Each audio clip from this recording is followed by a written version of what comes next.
Hello, we are here. Hey. Today, Hey, it's another episode. yes, today we are doing something a little different. We have gone over 5 different werewolf tribes and one vampire clan. So we thought it would be neat in order to compartmentalize and do a fun little character creation jam and just kind of talk about our thought process while Now we're... recording. Okay, insurance policy has been added to the chat. Digital Eye, thank you. You might have noticed that last episode, it cut out prematurely. That's because my SATA drive was dying, and I have a new one now, so I gotta put that in. Thank you, computer, very cool. Digital Eye is not my totem, that is Johnny's totem. Yep. So, you know Johnny, you know Colt, Yep. you know us both. So, let's... Well, this could be your first episode looking at this. Out of the way, Galliard group, don't worry about it. We don't expect to become a big YouTube channel, and we don't really want to be either. We are here for the dedicated few to the way of the Garrow. Yeah, we're here. If we build it, they will come. The right person will see this video. Yep. And I need to get out all my notes because I was up this morning just doing a bunch of character creation. Now on the screen, what's up? I'm thinking when I'm over at your place eventually, like the live streams we do, should we record those and put them on the YouTube channel too?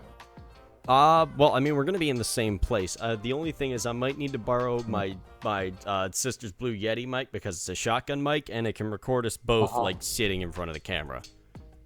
All Well, right. I mean, I don't have the camera on when I'm doing these, so it's like just both sitting in front of the microphone. Because we're going to be in the same room, and I'm going to have my notes up on my computer, and you're probably going to have... You write your notes out on your Mac, don't you? Yes. Okay, so yeah, you'll have that. I am posting in game chat 2 different links. All right. This is namely for us. Well, one is a link and then one is a picture. So, this is technically for Werewolf 2nd edition. No, not 2nd edition, I'm sorry. 20th anniversary that I just posted in game chat. Yep. But character building has been universal in Werewolf since 1st edition, where none of these have really changed, just some of the abilities and some of the rules have had variations, and that's about it. That Black Spiral Dancer picture, that's for me. Don't worry about it. Okay. Yeah. So what we are going to do, we have done 6 episodes on this channel. So the 6 groups we've talked about, to recap them in order, the Black Spiral Dancers, the Fianna, the Wendigo, the Ministry, the Silent Striders, and the Glasswalkers. We will make a character sheet for each one of the groups that we just named. We'll make them out. I get 3, Kyle gets 3. Yep. And this is namely just to show how a sheet's made in Werewolf. If anyone has any confusion about it, it's going to be a 2-way conversation between me and Kyle. Yep. He has the physical rules in his hand as we speak. I have them on my computer. Well, I have them And we're for just gonna do Werewolf, this. not for Vampire. I don't have that one yet. Yeah, don't worry about that. I'm able to walk you through it. It's basically the same thing. Yep. Except ancestors and kinfolk clearly aren't available. You do have generation, and that'll come to me eventually, but we'll do background when we do background. Yep. So we're going to start with a vampire character and then start doing werewolves. Okay. So we're going over six sheets total, and we're going to try to make this under 2 hours this time. Now, the reason we are starting with a Generation 12 Ministry, and why do I still... Oh, yeah, because we can only do 1 game at a time. I'm going to have to do what I can to tool this into a werewolf character sheet. Don't touch forms. Don't touch gifts and rites, gifts and fetishes. That's going to have to be for disciplines instead. Yes, okay. So, what I'm going to do is I'm going to kind of tool this Werewolf the Apocalypse sheet into a sort of, what was it? Into a vampire sheet. I wish I could do something different for that, but sadly I cannot. So, we're going to have to do... And don't worry too much about edition, because most of this is universal. If you're playing 5th edition, it's different. But we're not playing 5e, and we're not ever going to again. Yes. Okay. So, we're going to start with this Generation 12 Ministry. who I have named Diego Contreras. Now, Diego is basically a cocaine plant manager. He's a cocaine supplier. He gets the packages from Colombia, stores them safely, and then sells them all across Miami City and throughout the Florida and Southeast America region at large. He, of course, is a Cult of Set minister. So I'm going to put that. In his, I guess, his tribe instead. So, yes, Cult of Set ministry. Setite ministry, whatever you want to call them. And so, of course, every vampire has a bane and a compulsion. So I should put that. I imagine in his. Should I put that in his story? I guess. Yeah, the Bane is something that's universal amongst all editions of Vampire. The Compulsion was added in 5th edition, but it was honestly a good addition because it gives you an idea as to how to play a member of the Church of Set or any vampire, really. Yep. So let me get these up. I should have had all the tabs up before, but I didn't because I didn't copy them right. Shows how well prepared I am for this episode. Like, I took the notes on how to build the character, but I didn't leave them up on my computer because we were futzing with it. We're just shooting the shit this episode. It's just a little fun episode we're doing. Yep. So I took the second. I actually decided to take the secondary ministry bane, which is cold-blooded, and I will put that up in a minute what that does. So the cold-blooded bane, once the page actually loads, there we go, is that, no, I don't want cookies. They can only use certain blood disciplines after they have recently fed from a living vessel in the same scene or roughly up to an hour ago, up to the storyteller's discretion. I'm going to put that in, I don't know, I don't think I should put that in character. Should I put that in character history, or should I put that in advantages or something? Go ahead. I gotta find out. Go ahead and put that in character history. Yeah, advantages is its own thing. Okay. So, cold-blooded, you can only use certain blood disciplines like Blush of Life they've recently fed from a living vessel in the same scene or roughly up to an hour ago, up to the storyteller's discretion. When they do so, it requires a number of rouse checks equal to the severity of the bane, rather than just one. So, that's the one part I missed, is how severe should I make this bane for Mr. Contreras? How severe is the bane for the ministry? You're taking cold blood. Yes. Would you like to reread what that does? They can only use Blush of Life or certain blood-related disciplines if they have recently fed from a living vessel in the same scene or roughly up to an hour ago. Up to the story. Well, exactly that.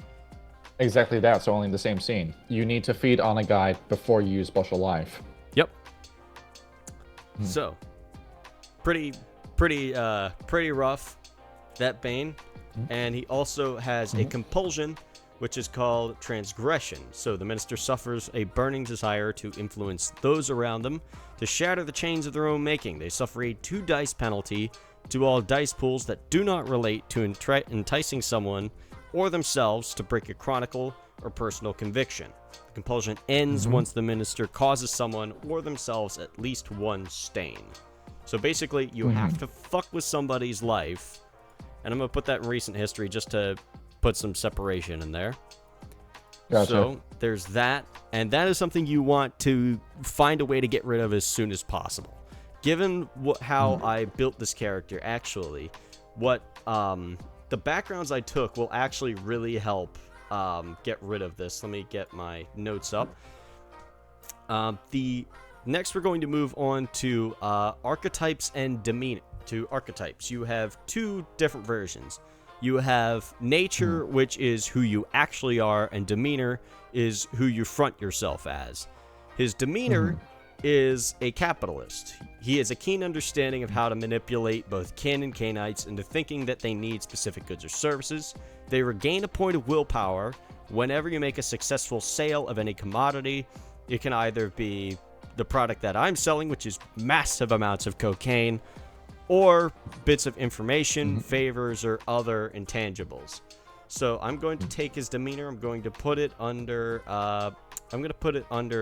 Actually, do I have appearance? No, I'm not gonna put it under appearance. I'm gonna put the. Well, that's possessions. Yeah, put it on friends and family. Yep. Okay. You don't really have those as a set type. Yep.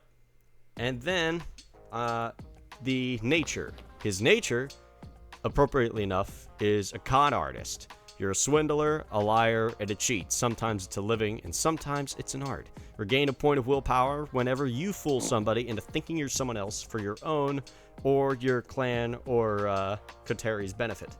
So I'm going to take that, and I'm going to put that in enemies, just for compartmentalization's sake. So both of those will definitely help with your initial transgression, especially given the severity of the transgression, because a 2 dice penalty to all dice pools makes the start game incredibly difficult. Even if like a dice roll is difficulty 2, you have to be good at something, or else you are going to struggle to actually make a dent in the story, and you're going to have to really rely on the other people that you're playing with. This is why no set type ever flies solo. They're always in a group. Exactly. It's because of that. Where should I chuck disciplines at?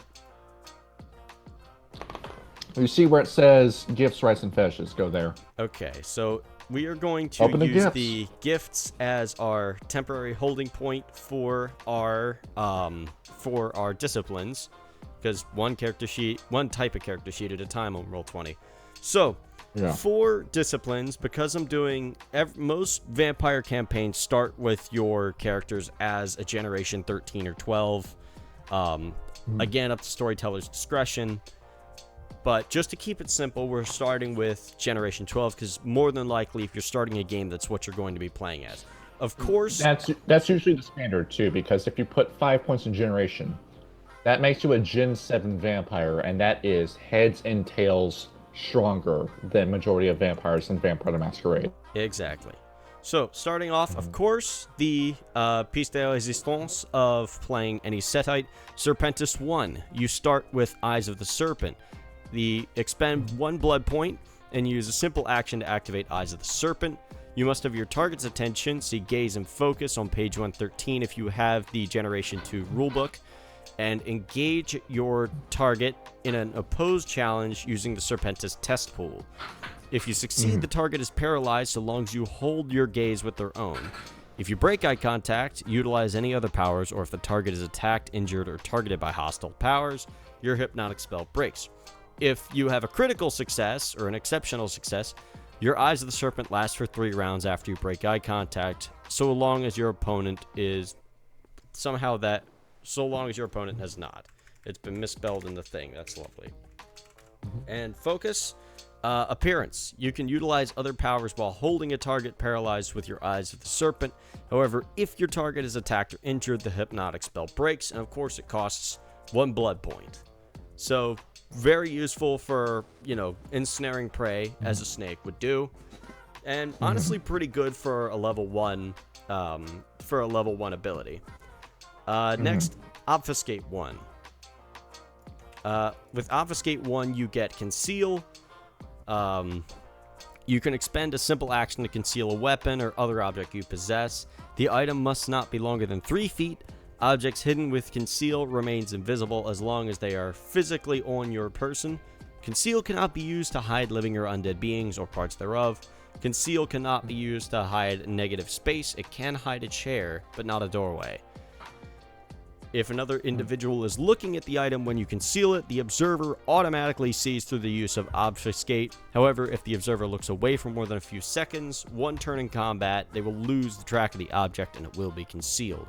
Conceal can be used to maintain the invisibility of up to 3 objects at once. You may end an object's conceal at any time. If you interact with a concealed object, use it to attack someone, or otherwise draw attention to the object, it will be visible. You place other characters in a position where they must logically acknowledge the object's existence. Conceal will fail, and the object will become visible to all.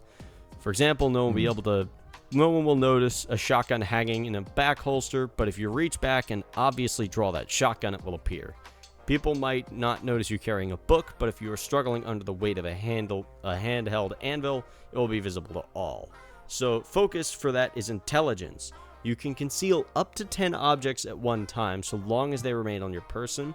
You can conceal objects up to 6 feet long rather than 3, and you cannot conceal living or undead beings. It doesn't say that there is a cost for this, however. I don't know why that is. So, for obfuscate, see, this is more of a passive ability, which is why. Okay, that makes sense. Yeah. And now, before you read off another discipline, yes, you only get 3 points into your disciplines during character creation in Vampire. Do you want presence, or do you want to put another point into Serpentis or obfuscate?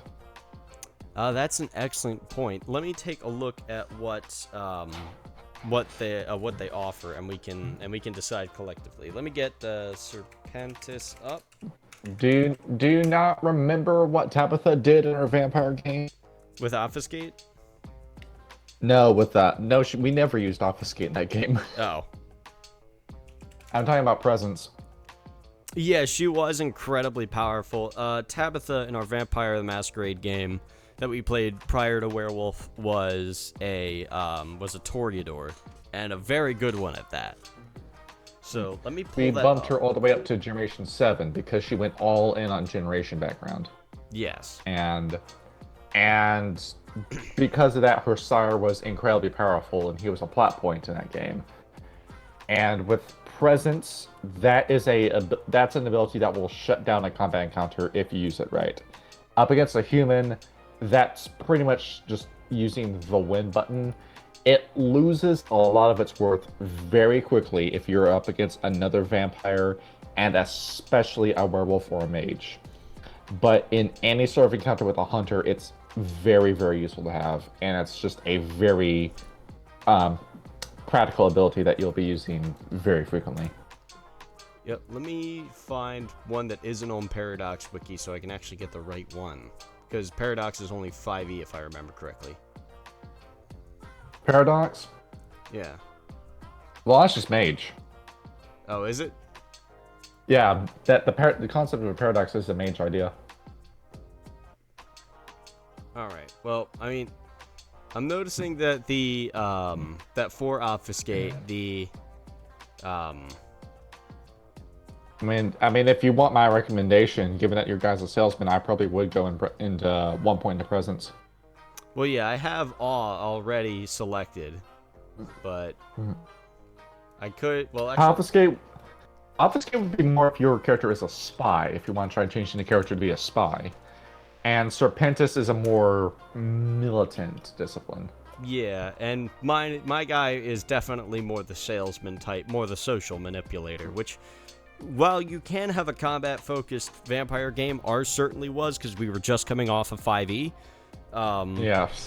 Yeah, so a lot of us built combat builds, so a lot of the game was combat. However, most vampire games are more a social manipulation immersive sim than they are a fantasy combat game.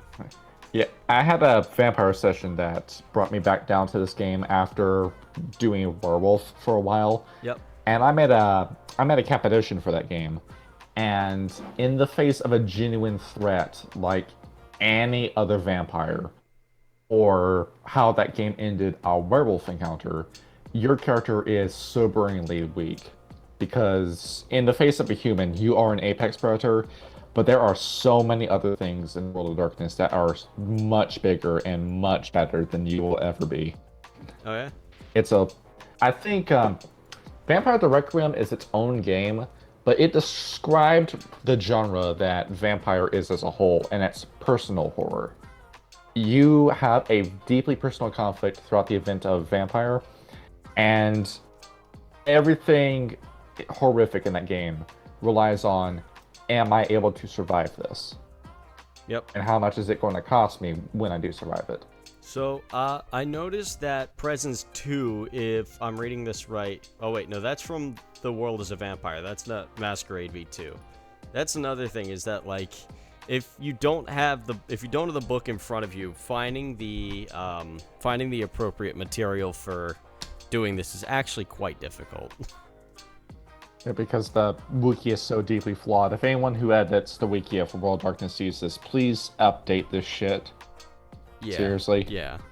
I'm actually waiting on a second edition vampire book, so it's in the mail, but it didn't get here in time, sadly. So I'm kind of winging it. So what are you stuck on right now? So what I'm stuck on right now is I don't want Serpentis 2 because I don't have a combat build, but I'm trying to find out if I really want. Well, actually, given he does sell cocaine to people, Obfuscate Conceal would actually work pretty well.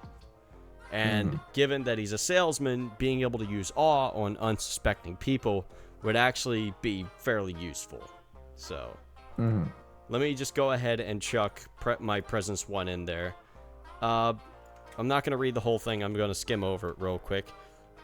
So, activate all, spend 1 blood point, and a standard action. You seem larger than life and more impressive than usual. Characters affected by awe are not compelled to like, trust, or stop attacking you, but they will pay attention to you. Characters may ignore uses of awe for 1 hour, even if they come from multiple individuals, by spending a point of willpower. If you focus it with appearance, characters who want to overcome it needs to spend 2 willpower other than 1 to ignore you for the next hour. The cost is 1 blood point. So, given that that Diego is a salesman of illicit, terrible things to fuck up your life, he's responsible for killing John Belushi, and for that I will never forgive him. But yeah, so he has Serpentis 1, Obfuscate 1, and Presence 1 at the start of the game. Should we move on to attributes? Attributes, yes. There is a universal way that all characters are built in World of Darkness. All of your attributes will start with 1 point in them, but we go off the system of 753. You see the way that these stats are broken down into columns. Yep. One of those columns will get 7 additional stats. One will get 5. One will get 3. Yes. So this is your 3rd time doing this. Yes. So for attributes, I decided that my primary was going to be social. That'll get 7 points. My secondary will be mental, which I get 5, and my tertiary is physical, which will get 3. So start with social. Because I want to sell people things to get them hooked on my delicious drugs, I'm going to put 3 points in manipulation, and I'm going to put 2 in each charisma and appearance, and that is 7 points. Next, I'm going to move on to mental. I have 5 points to work with for this. Wits, wits from my experience, is a busted stat. You want to put points in wits as much as you can, because that's good. Majority of disciplines and majority of gifts, and some spells and arcanoi in other games very heavily rely on your wit score. This might as well be your magic stat. Yep, so I am going to put 3 in wits and 2 in intelligence. He's not a very perceptive individual, just couldn't fit that in there. And it's from all the cocaine he's been spraying directly into his eyes. Exactly. And so, physical. It's not a combat build, but just to stay out of danger, I'm going to put 2 in dex and 1 in stamina. He's not very strong. He's good looking. He stays in shape, but he's not very strong. It's like he's pretty skinny. We can see a pretty standard fare vampire sheet in this, because this is generally how most players will stat out their characters. Social is what you will almost always see a vampire player put all of their best attributes into, and the first one that they will start using experience points to buff up. Physical stats are typically dumped in Vampire the Masquerade, which is what makes combat so scary. I think the only vampire players I ever see put points into physical are Zimichi players, and that's probably it. I did that. Well, I mean, I don't remember exactly what I did. I think I put mine in social, but I was playing a gangrel. But I think physical was my secondary. I don't quite remember. It's been a while. Yeah, because you were bombing your mental rolls. Oh yeah, I was doing terrible. Well, I put everything that I had in mental into wits, and not much in intelligence and perception. I think it's called something else on the vampire character sheet instead of perception, because I remember we were complaining about that. Like, why doesn't this sheet have perception on it? We were playing 5th edition's sheet, and that was a mistake doing that. 5th edition, you will notice that the appearance stat is replaced with composure, and the perception stat is replaced with resolve. Yes. I think those are technically better stats, but they're harder to explain. Yep. Of course, resolve and composure actually determine willpower, so keep that in mind. Next, we're moving on to abilities. For this, you have 3 categories: talents, skills, and knowledges. Again, you have primary, secondary, and tertiary, except it is a little bit more stacked up this time because there's a lot more of them. Primary is 13, secondary is 9, tertiary is 5. So I have talents as primary, knowledges as secondary, and skills as tertiary. So for primary talents, I'm going with subterfuge.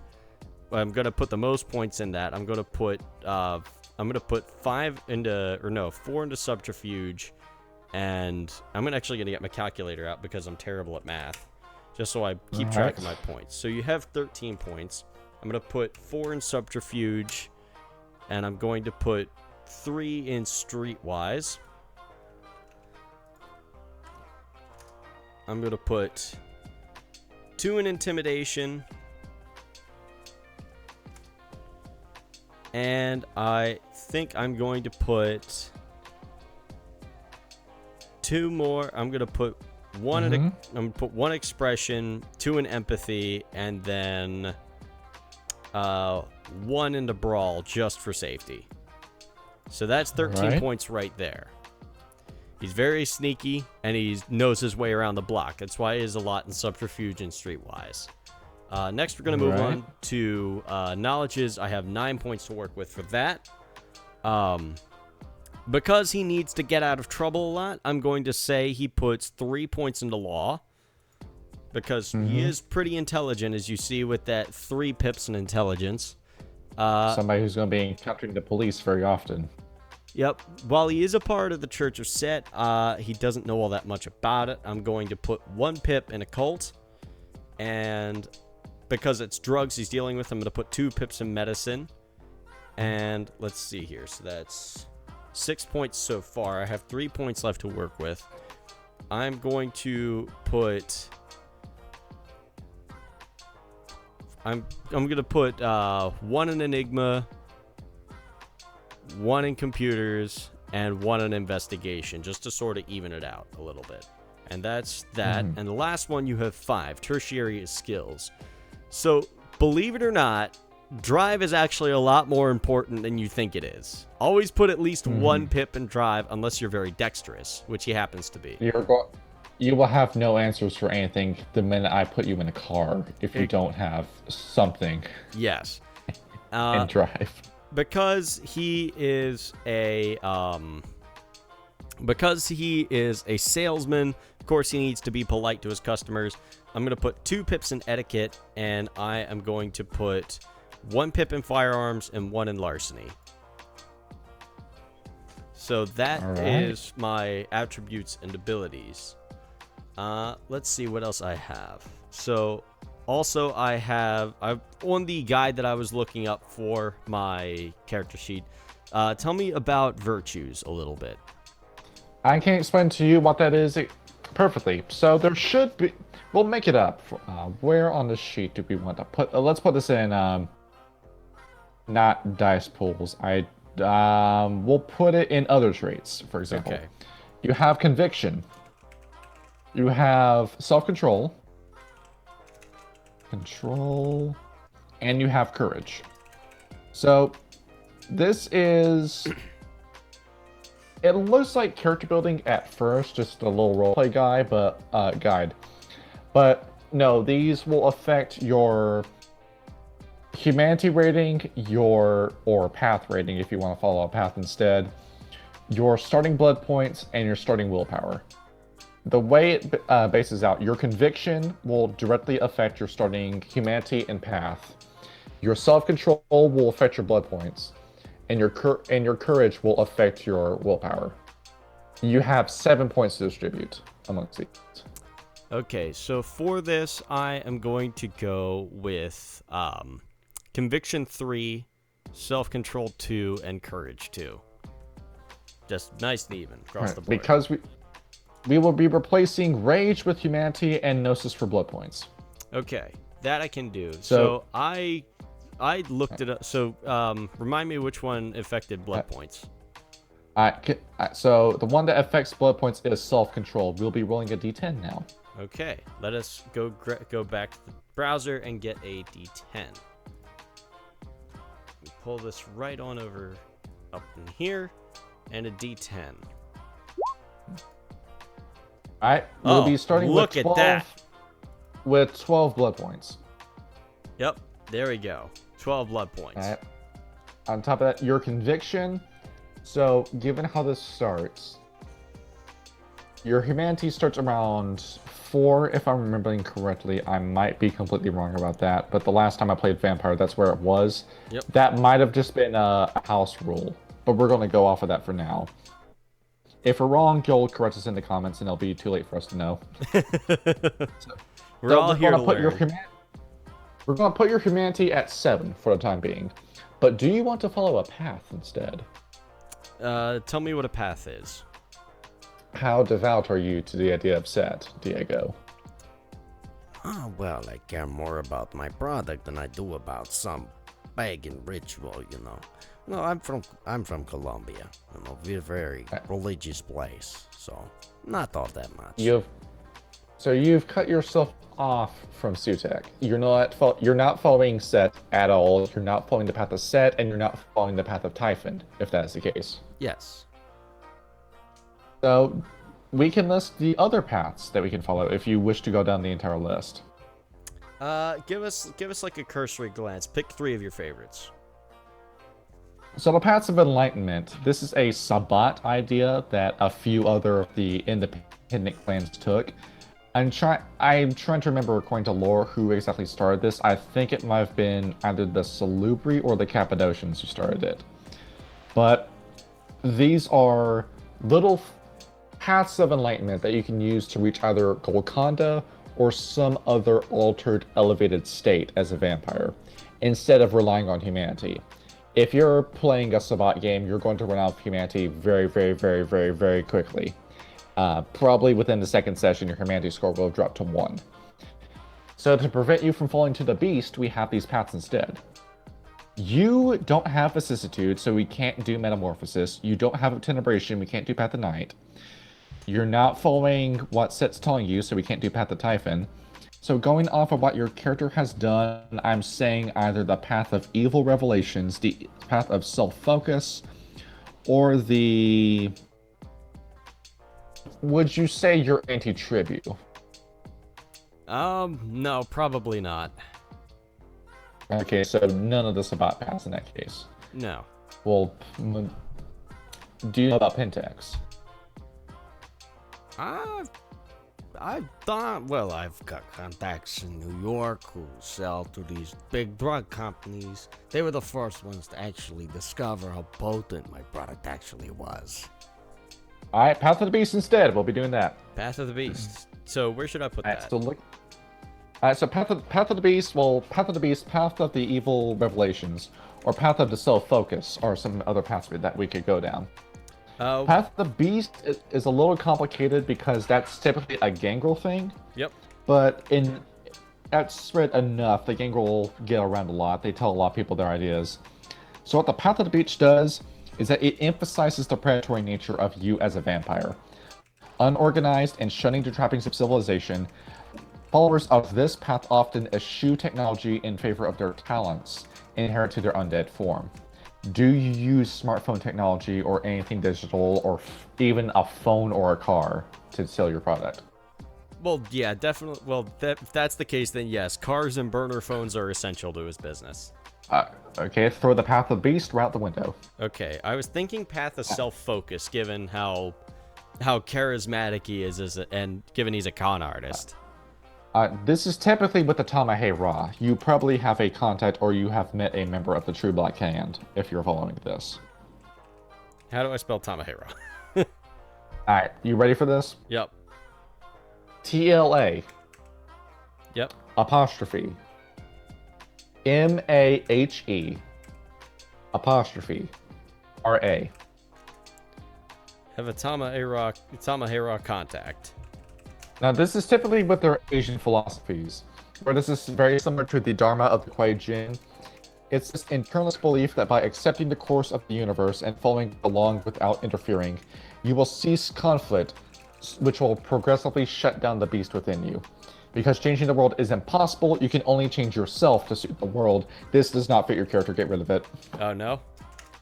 No, get rid of it. I'm making you work for this. Okay, so the only path we could take at this rate would be Path of Evil Revelations. That makes sense. So, yeah, we can get rid of that Tamahei-Ra contact too. We haven't gone to backgrounds either, so hang on to that. Yep. So, Path of Evil Revelations borders on infernalism. This path believes that vampires are pale expressions of the ultimate evil, and that, that can be Lucifer, Satan, the Oblivion, all caps, depending on what you think. And that all the nature of a vampire is to serve those who are more magnificent in evil than they are, namely the lords of hell, demons from Demon the Fallen. They willingly submit themselves to these creatures in order to spread their evil, and this is the credo of submission that gives them the strength to combat the influence of their beast. Is that you? Yes, he knows what he does. Diego knows what he does as evil, and he only works to serve greater evils than himself. But, serving himself is kind of nice. We'll be picking a Demon the Fallen demon now. Okay. So there are 4 demons that are directly related to the lore of Demon the Fallen who had plenty of context and whose teachings were still taught. If I can remember them off the top of my head, they are Asmodeus, Belial, Baal, and I'm forgetting what the last one was. But given that your character is a ministry, I'm pretty sure you're going to go for Asmodeus. More than likely, yes. Yeah, so that is the demon who is the sex god. All that stuff that goes on in Bohemian Grove, that's not venerating Moloch at all. That's actually venerating Asmodeus, given how much gay sex and bestiality and necrophilia happens in Bohemian Grove. Yes, all kinds of disgusting political people doing disgusting political stuff. And all of our beloved Hollywood actors like Danny Glover and Tom Hanks too. Yep. Lovely. I love living in California. I fucking hate this state. Yeah. There's also there's also Mark Wahlberg that's trying to be a good guy, but I think he's in on it, in all honesty. I think he's trying to cleanse himself of some sins. More than likely, yeah. I mean, he was in Boogie Nights. I saw that. I actually really like that movie. Alright, so we went down the path of evil. Yes. So, there are 10 steps in following this path. We are going to copy this and paste it into the Roll20 chat. All right. Would you like me to read them off as they get posted? I'm going to see how fucked up the text looks first. Yep. We'll chuck it in there. Oh, it's actually not bad. Can you read that? Yes. Okay. So, the Path of Evil Revelations. Rating moral guideline rationale. 10. Maintaining a semblance of goodness. Feign goodness, but never presume that you are anything more than a servant of a greater evil. 9. Missing a nightly devotion or ritual. Proper service requires constant affirmation. 8. Helping others without gaining an advantage. Compassion and aid are simply tools to bring others into your debt. 7. Not using an opportunity to gain temporal power. Power in the material world is the means by which the will of the infernal lords is expressed. 6. Following your own interests. The master's will is more important than one's own. 5. Not working with other servants of your master. The master's goals are best served with unity against one's opponents. 4. Failing to fulfill your master's agenda. Advance the will of your lords whenever possible. 3. Providing secrets of the infernal to outsiders. Never reveal to outsiders your master's true motives so that your master can't be fought. 2. Failing to destroy or corrupt another vampire. All vampires must recognize their proper place as agents of evil or be destroyed. 1. Disobeying your master. You must serve the interests of your superiors in evil. So I'm going to take those and put them in the notes section where I have written the thing at. You're a guy who has broken away from Set for your own reasons, and now you're realizing that there's somebody bigger and better than him that you could have been following this entire time, and now you are. And he treats me good. I've got a good business. I've been taking good care of myself. Look at how pretty I am. You think a face So like this given that will you- get anywhere with Seth? No. Your path rating is 7, so you have been a devout follower for years, depending on how long your character has lived, or if your character hasn't lived that long, you probably made a lot of progress in a very short amount of time. Well, given that I plan to use him for a campaign that I hope to write when you are here, which I assume my vampire book will be in by then, I wanted to do 2 things when you came over. First is devise a one-shot for my IRL group, who you'll meet 2 out of 4 of them to get accustomed to playing vampire, and then eventually write the game that I had in mind when we were doing the Ministry episode, which was Miami by Night. Right. And so I plan to use Diego for that game. All right. So, as an Infernalist, your rating is at 10, and your starting willpower is 2. Okay, cool. Yeah. Make those rolls count. You have 2 rerolls, and that's it. Yes. Okay. And now, What's your up? backgrounds. Your backgrounds. Backgrounds. I have merits and I have flaws. So for this, for merits and flaws, you get 5 points in total for each, if I remember correctly. Is that right? Yes. Okay. So, you said to me that you want to get your generation up to 10. Yes. All right, type in generation, put 2 points in that. Generation. Wait. What? Yeah, there's supposed to be a generation background in Vampire. So where it says background, just put in generation. All right. Generation, and you said 2 points in that. Yeah, that will get you up to 10. Okay. So now you start regenerating 1 blood point per turn with that generation. Very nice. All right, given that you are a borderline infernalist, this is going to put you under 1 point in mentor. Dementor 1 point. Yes. All right. Now, how influential are you in your selling? Do you have any influence where you have a dedicated customer base already? Maybe some allies, other vampires or other infernalists to help you spread your product? Or any contacts, as in middlemen who can help you sell your product? Given he is a distributor, probably more middlemen. All right, let's go with contacts. Put 1 point in that. Okay, so that's Generation And- 2, Dementor And 1. mentor 1. Oh, Mentor 1. Yeah, mentor. And, We're not playing them Malkavian. Don't worry about that. and Contacts 1. And given that you are a Setite, you're going to want to put at least 1 point in resources. Well, resources that you determines can- how much money you have, right? It's not just that, it's what clothes you have on your back. Do you have a car? Do you have a license or an ID? Do you even have clothes you can wear? That decides, that's resources. Yes, so I've spent 4 points already, so I only have 1 more to spend then. Yes. Yeah. No, you've actually spent 5. Oh. Yeah. What? There we go. You put 2 in generation, 1 in mentor, 1 in contacts, 1 in resources. That's 5. Okay, yeah, there we go. And merits and flaws, do we want to worry about that? I actually picked some merits and flaws, actually.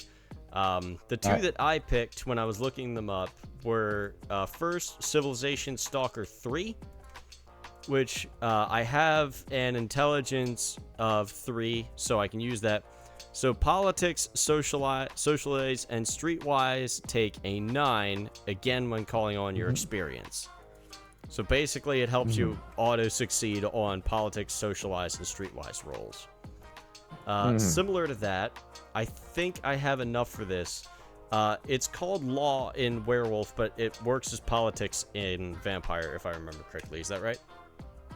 Yes. Okay, so Smooth Criminal 2. I have politics, streetwise, and subterfuge.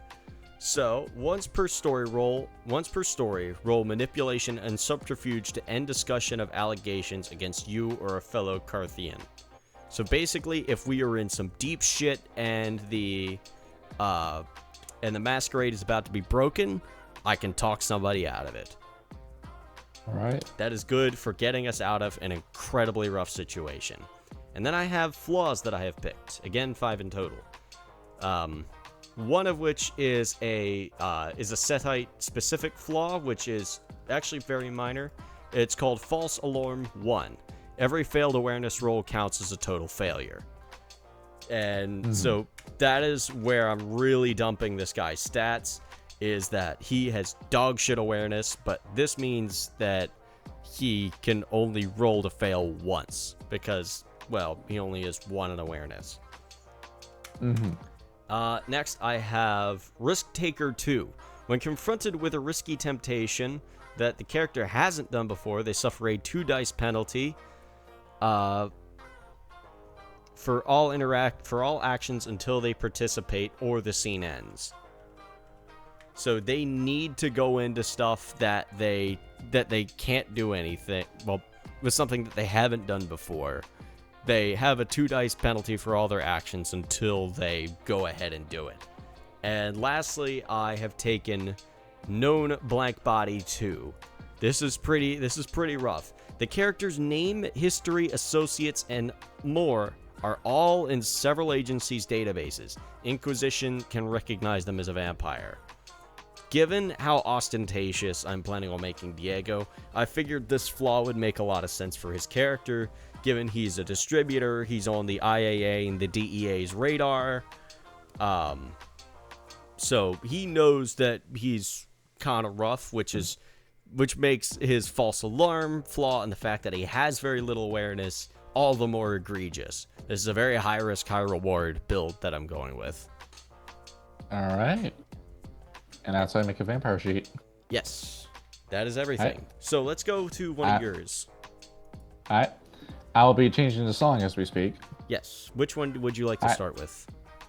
I'll be doing my Arun first. All right, cool. My favorite camp, who I'm playing as. My favorite tribe. Yeah. All right. So this guy, majority of first changes will happen around the same time a wolf will hit puberty. So even though this character probably wouldn't appear in my games, given how mature our content will get, I'm going to post this picture in history pages. This character is 13, who is very fresh off of his first change. He's only been a werewolf for a year by the time you would meet this character. This is pretty standard fare for most werewolf characters, given that you always make a Goliath.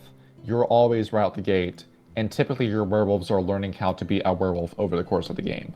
Yes. So this is very clearly a Fianna, so I'll be posting on his sheet Fianna. You have the Fianna sheet pulled up, right? Yes, I have your sheet pulled up. We'll be making him an Arun, and this is a Hamid. As for pack, we don't exactly have a pack, but we have camps. So I'm thinking between Grandchild of Fionn and Mother's Fundamentalist, actually. Really? Yeah, because I haven't decided how violent I want this character to be. Well, given he's young, given he's you said grandchild of Fionn, right? Yes. Let me dig through my notes on the Fianna real quick. The grandchildren of Fionn were more the adventurers, and the Mother's Fundamentalists were your domestic terrorist wolf. Yep. There we go. Cracking that open. Nice.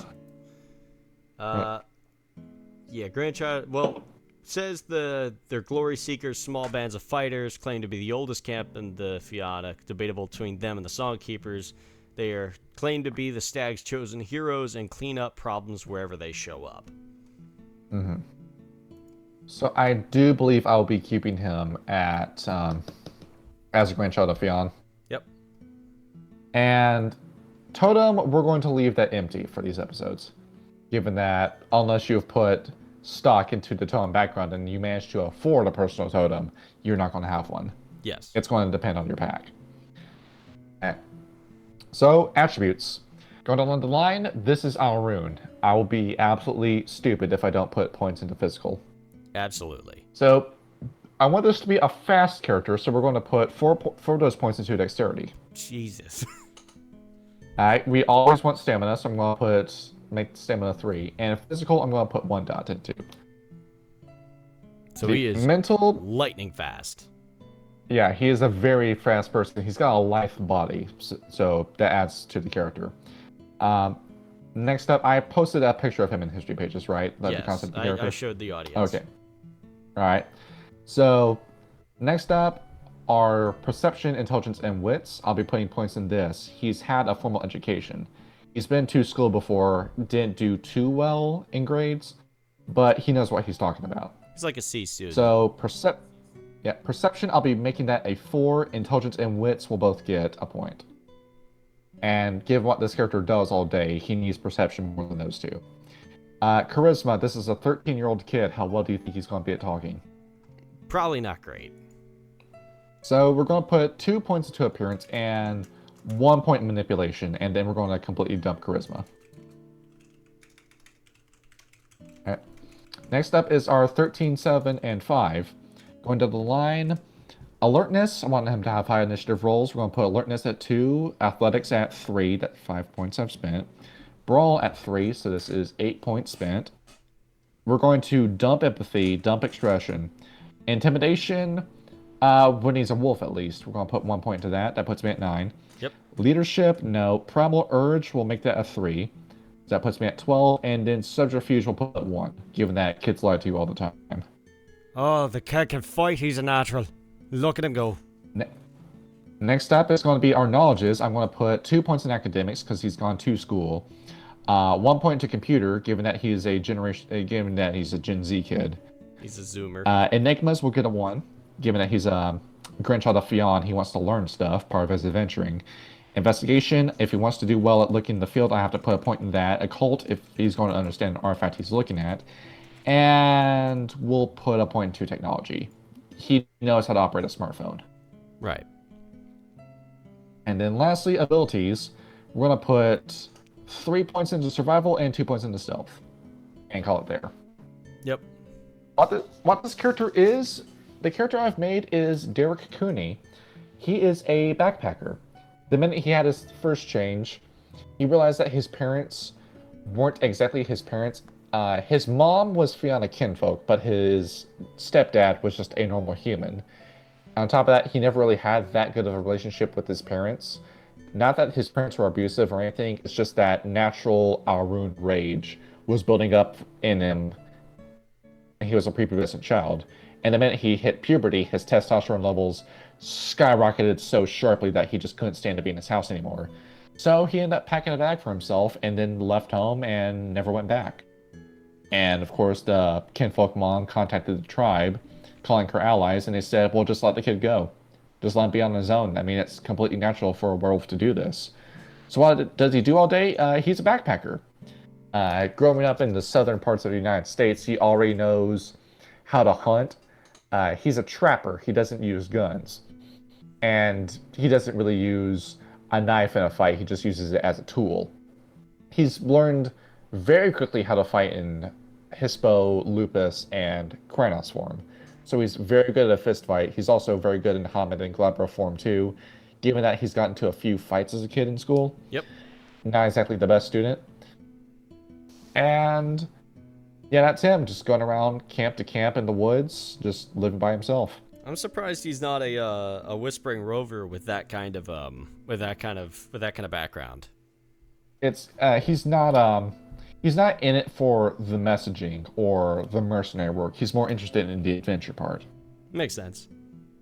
Mm. So that that is typical for a grandchild of Fionn. Yeah. Tribe weakness. Low self-control. All willpower rolls are made at +1 difficulty. All willpower rolls are at a difficulty of +1. You don't have to use treble flaws, but we're just going to do it for the sake of it. So we're going to put that there. Backgrounds. Looking at the backgrounds for him. Yeah, I said he has a kinfolk mom and dad, so he does have a home to return to, but he's never really going to go back to that home, so we're going to leave kinfolk completely blank. Right. Instead, what we're going to do is we're going to put 1 point into fame. The other Fianna know about him already. Even though, well, just by virtue of him being in our rune, he's already drawing attention. But given that majority of Fianna talk to each other, he's met a few Fianna in the past. He's had a couple of good stories to share as a traveling Arun. So he's got some fame. He's known loosely among some circles of Geru. No points in status. Resources, he's got a little bit of something. Not exactly money resources, but we're going to put a point into this. Maybe he has a few dollars on him at a time, but this is namely about his hunting gear, his backpacking equipment. That's the kind of stuff he has with him. Right. Like along the lines, we can safely skip all the other common backgrounds. And most of these uncommon backgrounds that you will see on the wiki, that's mostly vampire, and some of that stuff is mage, actually. So we're going down to more werewolf-specific ones. Ancestors, we'll leave that alone for now. So he doesn't expect himself to be part of a pack anytime soon, so no points in totem. Rites, he hasn't really learned any of these rites either. Spirit heritage, we'll put 1 point to that. So it's just a little bit easier for him to step sideways. Right. As I found out in our werewolf game, being able to do that is incredibly important. Exactly. And in order to help him hunt a little better, we are going to give him the Newman background, as in the spiritual ally. So what a Newman will do is that it will have a little spirit follow you around. In this case, it is going to be a Hearn spirit. Hearn would eventually be this guy's totem. So you have a little hunter spirit, the half stag, half human part of stag, with the spear and an antler crown following him around, helping him not starve to death. Yes. Exactly. And merits and flaws, we're going to go a little simple with this one. We're just going to keep this a little low. He does have an allergy. We'll take a 1 point flaw into that. Something that just kind of sucks for him. He has a dust allergy. Yep. So -1 dust allergy, and that's pretty self-explanatory. If he's exposed to his allergen, he's going to have a bad time. Just starts sneezing, botches stealth rolls. Exactly. And especially if he's trying to have a conversation too, because instead of being able to carry on the conversation as normal, he's instead going to be coughing and sneezing. Yep. And what kind of boon do I want to give him? I want to give him higher purpose. Let's give him that. So what that does, all creatures have some sort of vision to their path, but if you have a special commitment to it, your chosen goals, drives, they direct you in everything. You do not concern yourself with petty matters and casual concerns because you have a higher purpose. You gain 2 extra dice on any roll that has something to do with a quote-unquote higher purpose. You decide what that purpose is and make sure your storyteller agrees with it. So his higher purpose, what he believes that he is doing is that he believes that he has a special role somewhere in the middle of the apocalypse, that during his travels, he's going to find something eventually, that he's going to uncover probably a long-lost fetish that nobody's ever found before, say, this incredibly deadly Akena spear that the minute you throw it will break the sound barrier and pierce through any enemy it hits. Nice. He thinks he's going to find something that's going to solve the apocalypse. Granted, he's not, but his belief in it makes him better at his roles.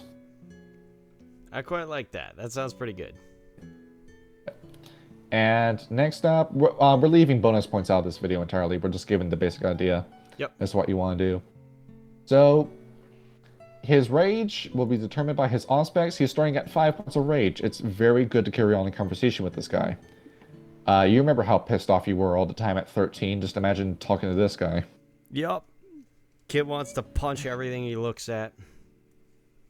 Alright, Hamid, he has 1 point of Gnosis, and Willpower. It was a little difficult to find this, but I eventually did. His initial Willpower as a Fianna is 3 points. Nice. And where that puts him in terms of Renown, I can pull that up too. So remembering where Renown was. He is an Alrune that is 2 points of Glory and 1 point in Honor. And given that he is 13, he is not very wise. Right, right. Of course, that'll be eventually fixed. And his gifts. So I'll be picking off a small list for this one. Hamid, something that is always good to have. I would call this an essential gift. If you have the option to take Master of Fire, take Master of Fire. What this will do, just very simply state what Master of Fire does. It turns all damage that you would have taken as aggravated damage from fire into superficial damage. That will save your life in combat encounters. That is an essential essential gift to take if you ever have the chance to take it. I think I might need to amend my Wendigo character sheet. I see. Next up, we have Falling Touch. I mean, sure, we had Inspiration and Razor Claws, but the best way to use those gifts is if you're in a group. Falling Touch, you will need to spend a rage point in order to make Falling Touch useful ability. But as an Alrune, you have plenty of rage already, and given how much dice you'll be rolling, the chance of you rolling a botch is very high. What Falling Touch will do is that with a Dexterity and Medicine check, granted I didn't put any points into Medicine, but given how high the Dexterity was, don't worry about it. Mm-hmm. You will knock your enemy to the ground if you beat the roll for it. And then once they're on the ground, you can strike them on the ground with a little bit of a bonus, as the enemy is now prone. So, nice. In the case of our rune, this is typically a killing blow. You knock knock him down. And lastly, because he's an adventurer, we'll be taking Resist Toxin. Sometimes he doesn't always find a suitable meal during his adventures, so we'll give him the ability to eat poison berries and poison leaves. That's very good. And he'll be just fine. And that's it, really. All right, sounds good. I realize now that I completely forgot to give merits and flaws to my werewolf characters, because I am just dense. You don't need to worry about that too much. Yeah, I got the list up in case I need essential. to. What? Yeah, that's not essential for a character. That's just completely optional. All right. Well, yeah, but I still want to just to see if I can make something a little bit better for it. So yeah, do you want me to do my Silent Strider or my Wendigo? Do the Silent Strider. Okay, the Silent Strider that I'm going to be doing is a Wayfarer Philodox. So what I had in mind for this is, let me get my character creation notes up, is I have named him, where the hell did it go? I really gotta organize my notes better. Okay, so this is Darius Ibrahim. He is a Wayfarer Silent Strider. So let's put that in. Where's that? Pack name. It is Silent Strider. Oh. God damn it. Okay, breed, he is a Lupus. Auspice, he is a Philodox. Oh wait, no, tribe is Silent Striders. Pack name is... Exactly. Pack name, don't worry about that. That's going to be his camp. Oh. Yeah, you probably hear that creaking through the whole video. I'm sitting on a chair. I heard it now, but it's not a huge... my chair creaks too. And where should I put Wayfarer? Yeah. Chronicle? No, put Wayfarer in the pack name. Oh, yeah. Okay, so he is a Lupus private investigator. So, given that, I'm going to go over to attributes. How I had him laid out was that from my notes on the Silent Strider, all of the Wayfarers are very skilled negotiators. So, let me get that. And the Wayfarers, Philodox tend to work as investigators for hire, so he is a detective wolfo. Attributes, I have mental at 7, so let me get the fancy calculator out. I'm going to put that over there so I don't have to keep, like, clicking off of it. So, we have 7 points to work with, and I'm going to put, of course, I'm going to put 3 in wits. Actually, oh yeah, 3 in wits, 2 in perception, 2 in intelligence. He is a very smart doggo. All right. And then after that, we're going to do physical, because just in case needs to throw down, I'm going to put 3 in dex, 2 in stamina. Or actually, wait, yeah, I only have 5 points for that. So yeah, 3 in dex, 2 in stamina, not very strong. And social, he's a lupus. So we're going to go with 1 across the board for each. Mm-hmm. Well, actually, tell you what, I'm going to get rid of manipulation, and I'm going to put that back in charisma, because he has to be persuasive if he shifts to Hamid form. Because he's an investigator. He needs to find things out. Next, moving on to talents, or no, abilities. Because he needs to know things, we are going with knowledge as primary, talents as secondary, and skills as tertiary. So, knowledge, we have 13 points to work with. Because he is an investigator, of course, I'm going to put 5 pips in investigation. And then I'm going to put academics. He's a lupus.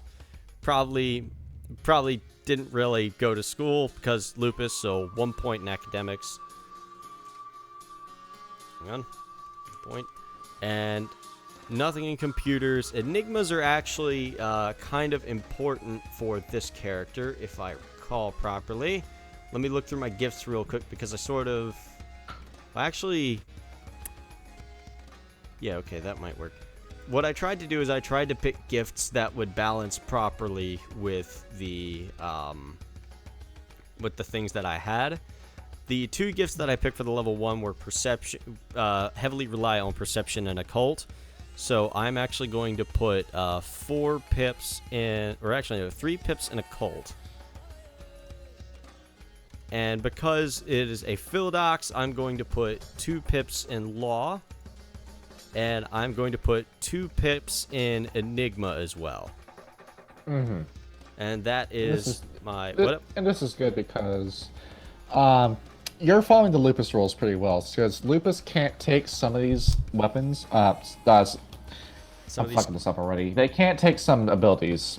Yep. So stuff like drive, firearms, larceny, computers, medicine, and science and technology they typically can't do. Academics is kind of up in the air, but given your character's background, I'll allow it. Okay. So next, my secondary is talents. I have 9 points to work with there. So, 9 points on the board. Alertness. He's probably going to need to know what the hell's going on around him in order to find what he needs. So I'm going to put 4 pips into alertness.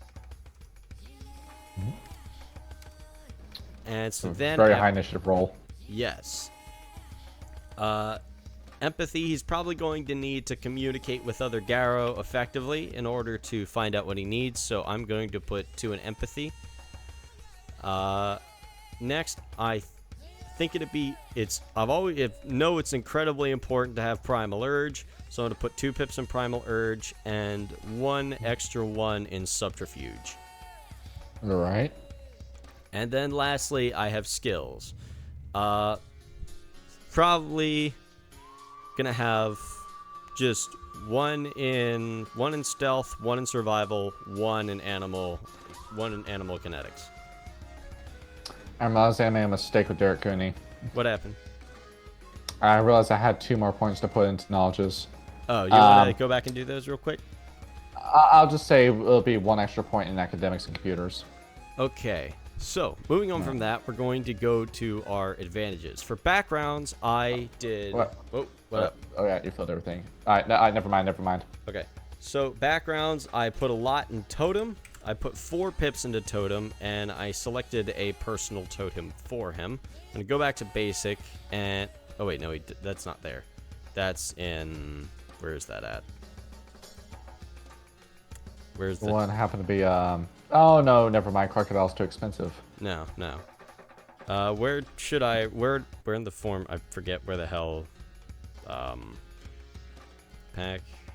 Totem. There we go. Well, that's pack totem. Yeah. Where's my personal totem at? Put in pack totem if you can't find it. Okay.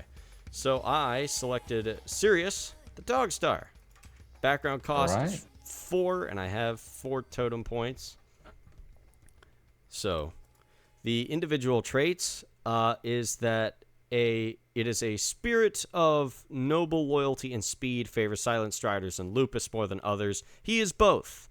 So the benefit, I gain the mental trait intrusive or synonym times 1, physical trait quick, enigmas 2, and 2 trait bonuses to perform seasonal rites. That goes in the individual traits. The ban. The Dog Star's children must mark the yearly rising of Sirius over Egypt with an elaborate ritual, no matter who they may be. So this gives me more intuition, gives me quickness, and 2 enigmas, and 2 trait bonus to perform seasonal rites. I'm trying to remember what the... okay, I remember what it was called. So that's pretty much your Hajj as a silent strider. That once a year you got to go all the way over to the nearest silent strider cairn. I think there's 2 of those in existence. Mm-hmm. So kind of rough. And then you have your little Hajj over there. Yes, indeed. Gotta mark down on your calendar. Say, I gotta get to Morocco or Egypt before this date. Can you please help me? Basically, yes. Moving on from that, I also put 1.1 pip into Mentor. So, Mentor, you have an advisor in the Garo Nation, an older werewolf who offers you teaching and aid in exchange for an occasional favor. It's usually mentor, big brother, big sister figure who knows just a little bit more than you because it's 1 trait. You can play rock, paper, scissors with the storyteller to call on your mentor's aid. Win, and your mentor will help you, no questions asked. Tie, your mentor will help and want a favor. And your mentor will, if you fail, your mentor will help you after you deliver the favor. And this gets crazy the more points you put into it too, because you can... I think for changing the dreaming, I put 4 points into Mentor, so I got a mage, a hermetic mage as my mentor for doing that. Okay, I, in my finite wisdom, completely forgot about merits and flaws. Would you like to help me fill this in? Alright, so what exactly do you want your... Well, we'll do it simple. We'll have like a 2 point for things to go wrong. So you're a lupus, right? Yes. Right. So looking at this, so something that would be fun. How often will it be going into human form?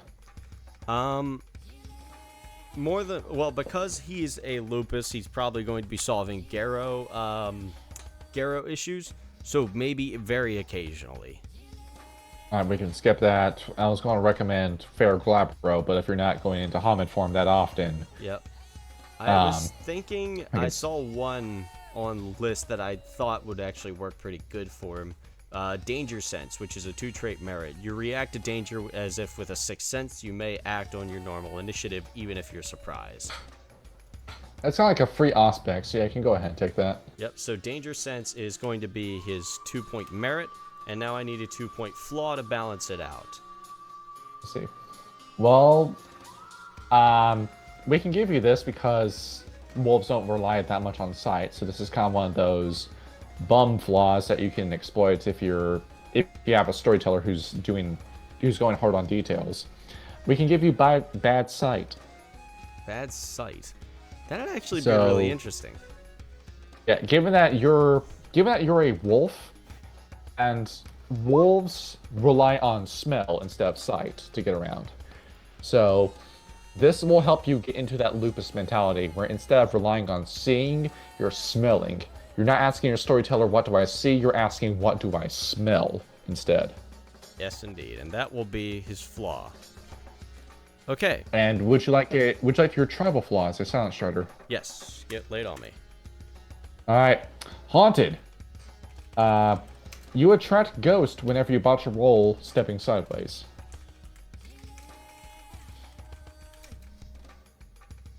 Granted, silent striders are doing that constantly, but every ghost within a mile will know your immediate location if you botch a roll stepping sideways. And how many points is this flaw?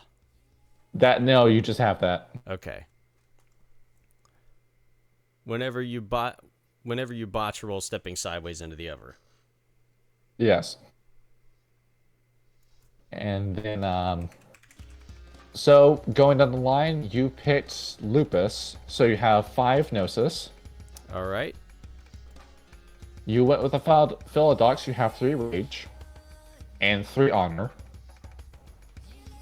3 honor? Okay. And, yeah, 3 honor. And silent striders, you have 3 points of willpower. All right. No glory or wisdom, I see. Nope. And you know what? Keeping a low profile as a private investigator is probably good. Okay. Especially when it comes to fighting vampires, you don't want them knowing your face. Exactly. So let me get my character sheet out, and we will talk about his gifts next. I know. Did you have some in mind? Yes, I have them written down, actually. Right.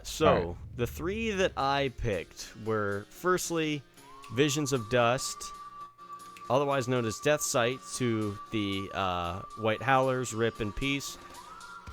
So, werewolves' eyes become cloudy and pale as they attune their vision to... Oh, wait, no, is that the... I think that's the wrong one. Oh, wait, no, that's the right one. Yeah. Werewolves' eyes become cloudy and pale as they attune their vision to the ashen landscape of the underworld, and Owlspear teaches this gift. You roll Perception and Occult with difficulty 7. For the rest of the scene, the character can see and hear ghosts and detect haunted areas with another Perception and Occult roll, and the difficulty corresponds to the severity of the haunting. The gift bestows no power to touch or communicate with the dead. However, that requires the descent into the underworld rite. See page 213. A botch causes the Garrow's eyes to shine as beacons in the underworld, drawing the notice of broken and vengeful shades. So, that's it'll be kind of crazy to have that with your bad sight flaw. Yes, so you'd be able to see a ghost, but you wouldn't be able to make out what that ghost specifically looks like. You would just know that is a ghost. That's actually kind of a genius move. I didn't even plan that because I forgot flaws for my werewolf characters. Yeah. So that actually works perfectly. Next, because he's an investigator, I took Sense Worm. So, Sense Worm. A werewolf can sense a manifestation of the worm in a nearby area. The gift involves a mystical sense, not a visual or olfactory image. Although werewolves using the gift sometimes say things like, "This place stinks of worm," with some colorful adjectives, Garrow should remember that the worm's taint can cling to relatively blameless souls. Werewolves may sense an innocent person who happens to work in a worm-controlled factory who has eaten. Whoever wrote that. Eaten. I eated it. I haven't eated since the last time I eated. This power requires active concentration. Any spirit of Gaia may teach this gift. The player rolls Perception and Occult. The difficulty depends on the concentration and strength of the worm's influence. Sensing a single Fomori in the room would be difficulty 6, while detecting the stench of a bane that was in the room an hour ago would be difficulty 8. Vampires register as worm tainted, save for those with humanity traits of 7 or higher. Investigation, you're going to need to know where the worm has been. Especially since you're getting paid very well in rites and gifts, since Darius is a is a lupus wayfarer. Given that you're moving around in the woods, typically, you're going to want to be able to smell this guy out in a literal sense. Yes. And silence. Rank 1 silence strider gift. There's a reason I took a lot of dexterity. And that is because of this gift. The Garrow can muffle any sound they make. The better to creep up on an enemy or escape unnoticed. And Owl Spirit teaches this gift. The player rolls dex and stealth. Each success adds 1 to others' difficulty to hear the Garrow for one scene. This, especially since I'm hard of sight, this is incredibly good for getting out of a sticky situation. And that, I believe, concludes my my Silent Strider. All right. So there we go. Good character. I can definitely see myself using this. Darius, though, how did they get that name? Darius. Well, he was born Lupus, so I probably should have picked a more Lupin name. So this is definitely a fake name that he'd be going by. Yes, in the very rare event that he needs to go into Hamid form. Mm-hmm. So I probably should have come up with a more, what was it? More tribal-sounding name. Well, you could have that as a little character conversation with him. He's not going to reveal his real name until he trusts the players enough. Yep, that's very true. Okay, so moving on. You're next, boyo. Yep, I'm saving that Black Sprawl Dancer for the end. So we're going to go into my Theurge. Mr. Cooney? Yep. No, Cooney was our... all right. Yana.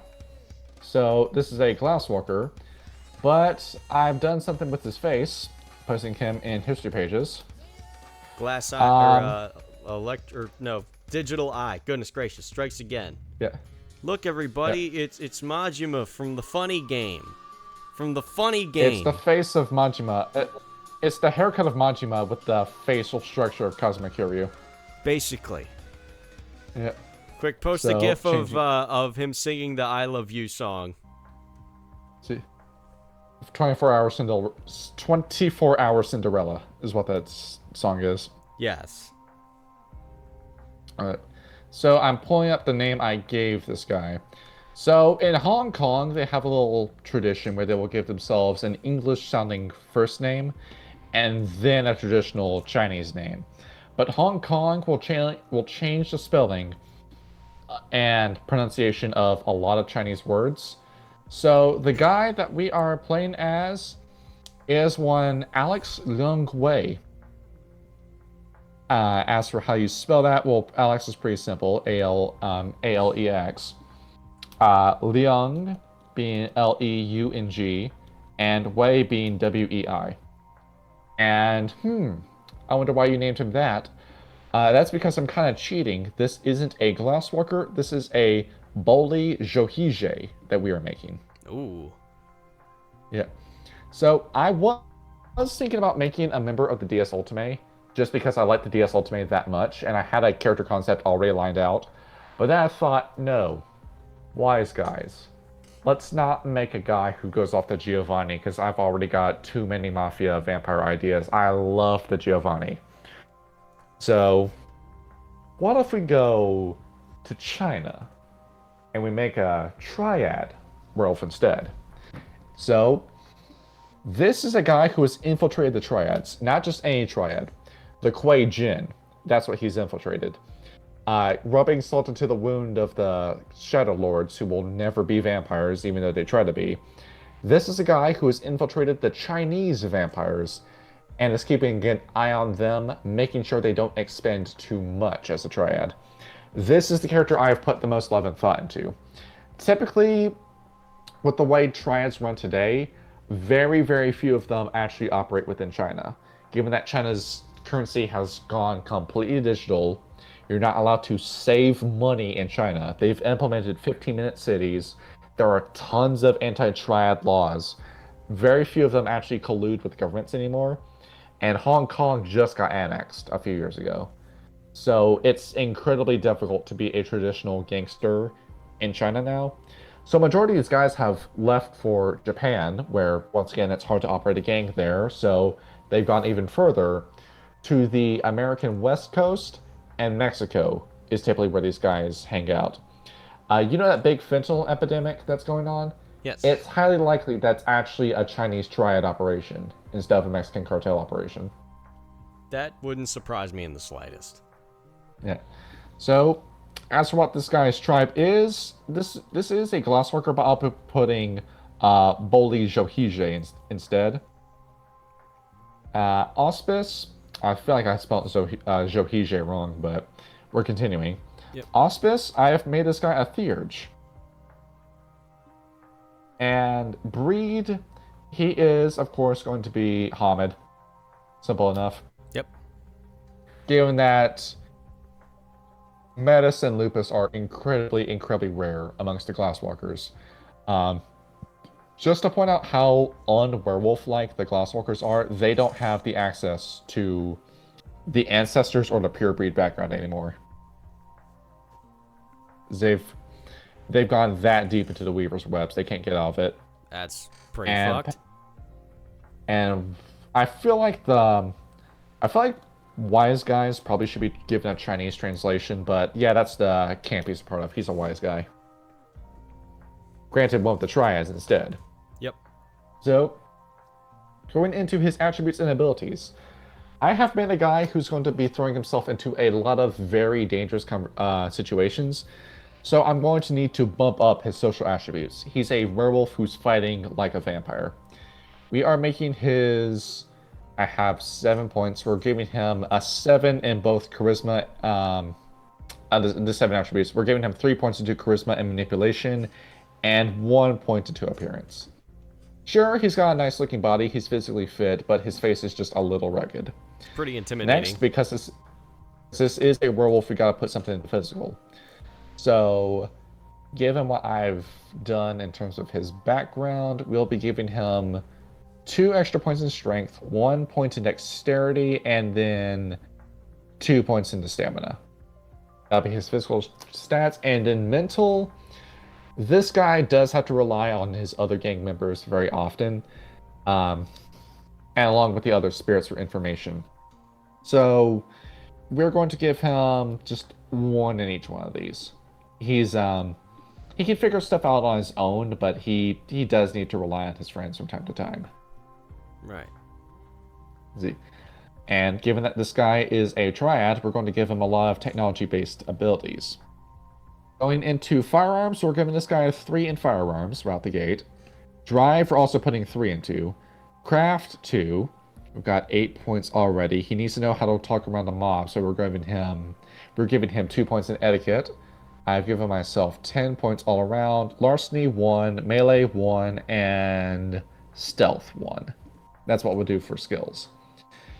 As for talents, we're going to put 9 points into this. So 1 point to alertness, 2 points to athletics. He's going to need to know how to fight without a weapon, so 1 point in brawl. We have 5 points left. He talks to humans very often, so empathy 1. Expression 1. Intimidation 1. We have put ourselves at 7 points. So lastly, I'll be giving him streetwise and subterfuge. Right. Yeah, it's very un-werewolf-like to not have anything primal urge. Well, I mean, he's a glasswalker. He's already Weaver spawn as it is.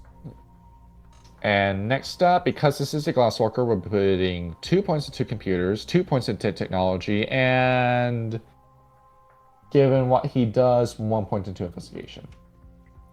As what this guy specializes in, Mr. Leung specializes less into drug trafficking and more into human trafficking.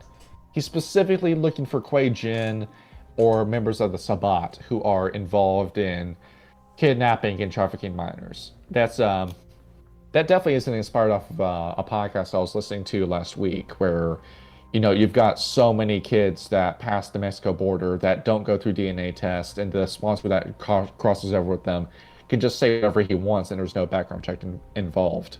So, oh boy, wonder which podcast this is. Yeah, if you're wondering why so much human trafficking happens in America, it's because the Mexico-America border is a fucking joke. It's a little rough, not gonna lie. Yeah, you try doing that with a kid that you want to pick up from school. See how quickly you'll get arrested. But if you want to do that with a foreigner, we'll go right ahead. We won't stop you. What a sort of little business this is. Backgrounds. So, I want to go a little crazy with the glasswalkeriness. So, in terms of fetish, we'll be giving him 2 points in fetish. We're going to find out what that fetish is in a minute. As for his backgrounds, given that he is talking directly to vampires, he needs to have some contacts and some allies if he's going to get through this. So we are going to give him 1 point in allies and 1 point in contacts. I mean, the Kuei Jin can be pretty nice, but the Kuei Jin can also be incredibly scary. And given how often they do business with the Sabbat, you're going to want some vampires to vouch for you. Especially once your cover is blown and they realize that you're actually a werewolf, you're going to want to try to pretend the best you can that you're actually a Black Spiral. Or I don't know, there's a few Kuei-jin that like the Boli Zhouhije, so you probably could get away with saying you're a Boli, as long as you keep the secret within the Kuei-jin. Yeah. And given that he is a wise guy, well, it's obvious we gotta put something into resources. That chair is acting up. Something fierce. It's okay. One of the bolts on mine is like completely gone, so now I have basically a recliner. For that fetish, let's get rid of that fetish now. We are going to give him bionics. Yeah, remember me telling you about the Cyro dogs and them wanting to swap out their body parts with do-it-yourself rib cages and fake parts? Yeah. Something I forgot to mention during the episode, well, given how fucking long the episode was, it was probably good that we left it out. They performed that surgery on themselves, dude. While they're Jesus. Yeah. I mean, you want somebody to do that surgery right, you gotta do that on yourself. So, this guy, looking at the cybernetics we have for him, what do I want to give him? Do I want to give him the alloyed endoskeleton? Maybe the lexical database? Maybe the myomer musculature? But I'm thinking what we're going to want to do instead is, say, reflex filaments. We're going to want to do that. We're going to make his hands and feet just a little faster. So, you haven't played Cyberpunk 2077. I have not, no. So we're going to specifically say his hands are cybernetic. This would be this is a 2-point fetish. In that game, you already have an operating system downloaded into your brain, but in one of the very early cutscenes, your eyes and your hands are replaced with cybernetics, and you get to see this happen to you as the surgery is taking place. So not the eyes, but both of his hands have been cut off and replaced with cybernetics. It's like the inverse Star Fox, basically. Yeah. And what he gets from this, 1 additional point to any attribute per rank is good. So we're going to go back to his dexterity, and we're going to put 2 more points into that. Nice. He is incredibly hard to hit then. He's very hard to hit. We could use a little bit more athletics, but I'm specifically looking at the guns and the drives. Yep.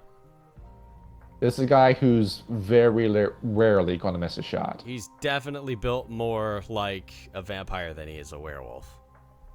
And the good thing about having cybernetic hands, no fingerprints. Also true. Yeah. Alright. So, next, put that teeth shutter in. The T what? Yeah, your teeth shuddered when you yawned. Oh. Alright, so, flaw with the Glasswalker. Weaver Affinity. You can't regain Gnosis in the wilderness. Granted, that's not really going to be an issue for him, given how much time he's going to spend in cities. You know, vampires. Yes. Looking at what else he's got. He is a Hamid, so that is 1 Gnosis. This guy is going to step to the Umbra very rarely. He's going to need some help if he wants to do that. Theurge, he has an initial rage of 2. He's able to have a conversation as normal without losing his shit if things don't go his way. And being a Glasswalker, his initial willpower is 3. That's where he stands. Being a theurge, he has 3 points of wisdom. He's been in the business for a very long time. He knows what he's talking about. All right. And to blow through the gifts. So, looking at the gifts in question, Master of Fire is pretty good, but given how often he's talking and how one wrong word with the vampire is going to get you killed, we're going to give him Persuasion instead. Do you remember what Persuasion does? I actually have that, I think, as something from my Wendigo. Let me take a look. Oh, not that. That's the wrong document. This document. Where did I put it? We're going to see who finds it first, Mirror. Oh, yeah, here it is. Okay, it is a rank 1 Hamid, Fianna, or Glasswalker's gift. So, the gift allows a Hamid to become more persuasive when dealing with others in such a way that his statements and arguments are imbued with added meaning or credibility. An ancestor spirit teaches this gift. The system. The player rolls charisma and subterfuge. If successful, the storyteller reduces the difficulties of all social rolls by 1 for the remainder of the scene. In addition, any successful rolls may have significantly more impact than they would without the gift. A werewolf could win arguments with a hardline opponent or cause a cold-hearted psychopath to relent, at least for a little while. Mm-hmm. Given that you were talking about the Kuei Jin, the guys who have thrashing dragons and devil tigers as some of their dharmas, you're going to want to have this in case things go very, very wrong with them, where that's going to happen during a chronicle. Yes. Next, we have given him spirit speech. Given what his eventual, his next gift is going to be, he's going to need this. You can talk with a lot of spirits, but very few of them know human languages. If you're talking to a human totem like, no, not totem, spirit like Grain, for example, the Fianna spirit, she will know Celtic languages and know some English. But you typically want to speak to these guys in spirit speech. This is a universal language that every spirit knows, especially the more animal ones like Old Wolf of the Woods and Griffin, where this is a universal language that everyone in the Umbra speaks. He doesn't go into the Umbra very often, but at the same time, a Glassworker can just pick up a cell phone and talk to the phone in spirit speech, and then the phone will just let him hack right into it. Yeah, it's a neat gift. That's the fun stuff that you can do as a theurge. And next, what do I want his travel flaw to be? Well, diagnostics, he could do that with a unique check. That doesn't necessarily need to be a discipline, a gift. So we're going to give him control simple machine instead. That is exactly what you think it sounds like. If you want to pull up the exact mechanics of that gift, you can do so. Well, so hang on. It was which one? Yeah, control simple machine. Control simple machine. That is a rank. We're going to do another race. We're going to see who finds this first. It's a Glassworker gift. I think I can find it before you. I found it before you. Yep, I just got there. Damn it. Alright, the Guru commands the spirit of a simple machine, causing levers to flip, doors to unbolt, pulleys to roll, and so on. A technology spirit teaches this gift, which can be just any Weaver spirit. The player spends a point of willpower and rolls manipulation and crafts. The Guru's control lasts until the end of the scene. Pretty neat.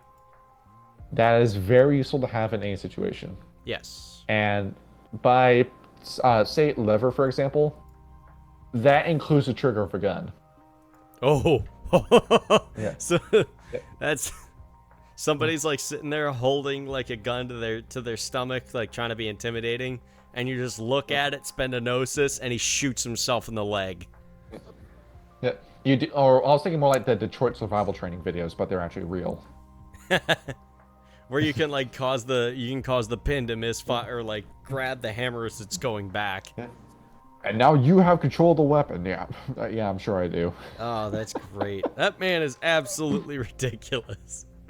Oh my god. And that's Mr. Leung. All right, cool. You have a Wendigo to do. I am immensely disappointed in you for not picking Warpath.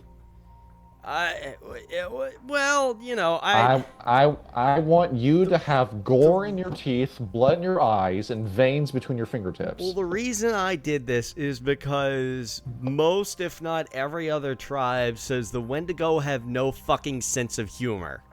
So I wrote this guy as I think the only jester in all of the Wendigo, more than likely. Oh, he's a comic. Okay, well, let's see what this Mr. Funny Man's got. What this funny man has to say, and his name is Crying Falcon. I don't know how I came up with that. I just kind of came up with that.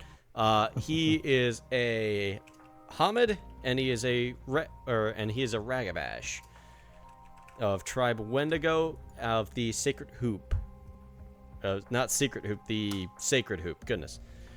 Ragabash, yes. And... Oh, wait, no, I typed Ragabash twice because I'm going insane. I don't have any quote-unquote Native American music, so I'm just going to play this instead.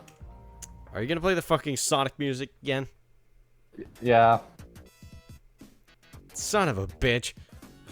Well, I mean, this makes sense because he's the funny man. Funny! Yeah, we're going to play it.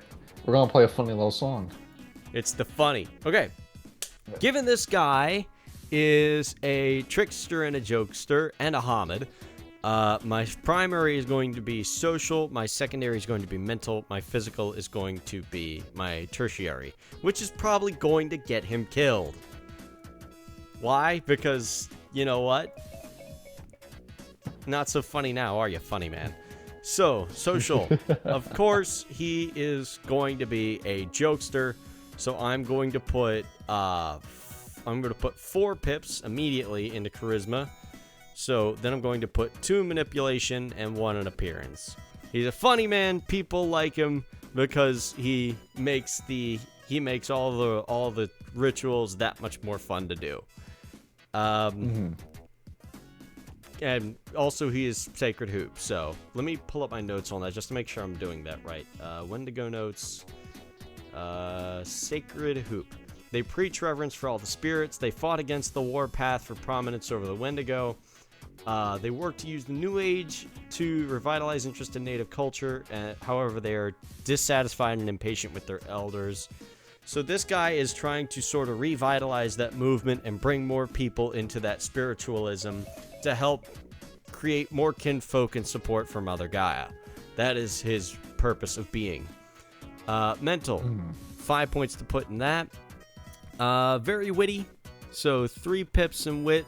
I'm going to put 2 in perception and not the smartest guy around. And then, of course,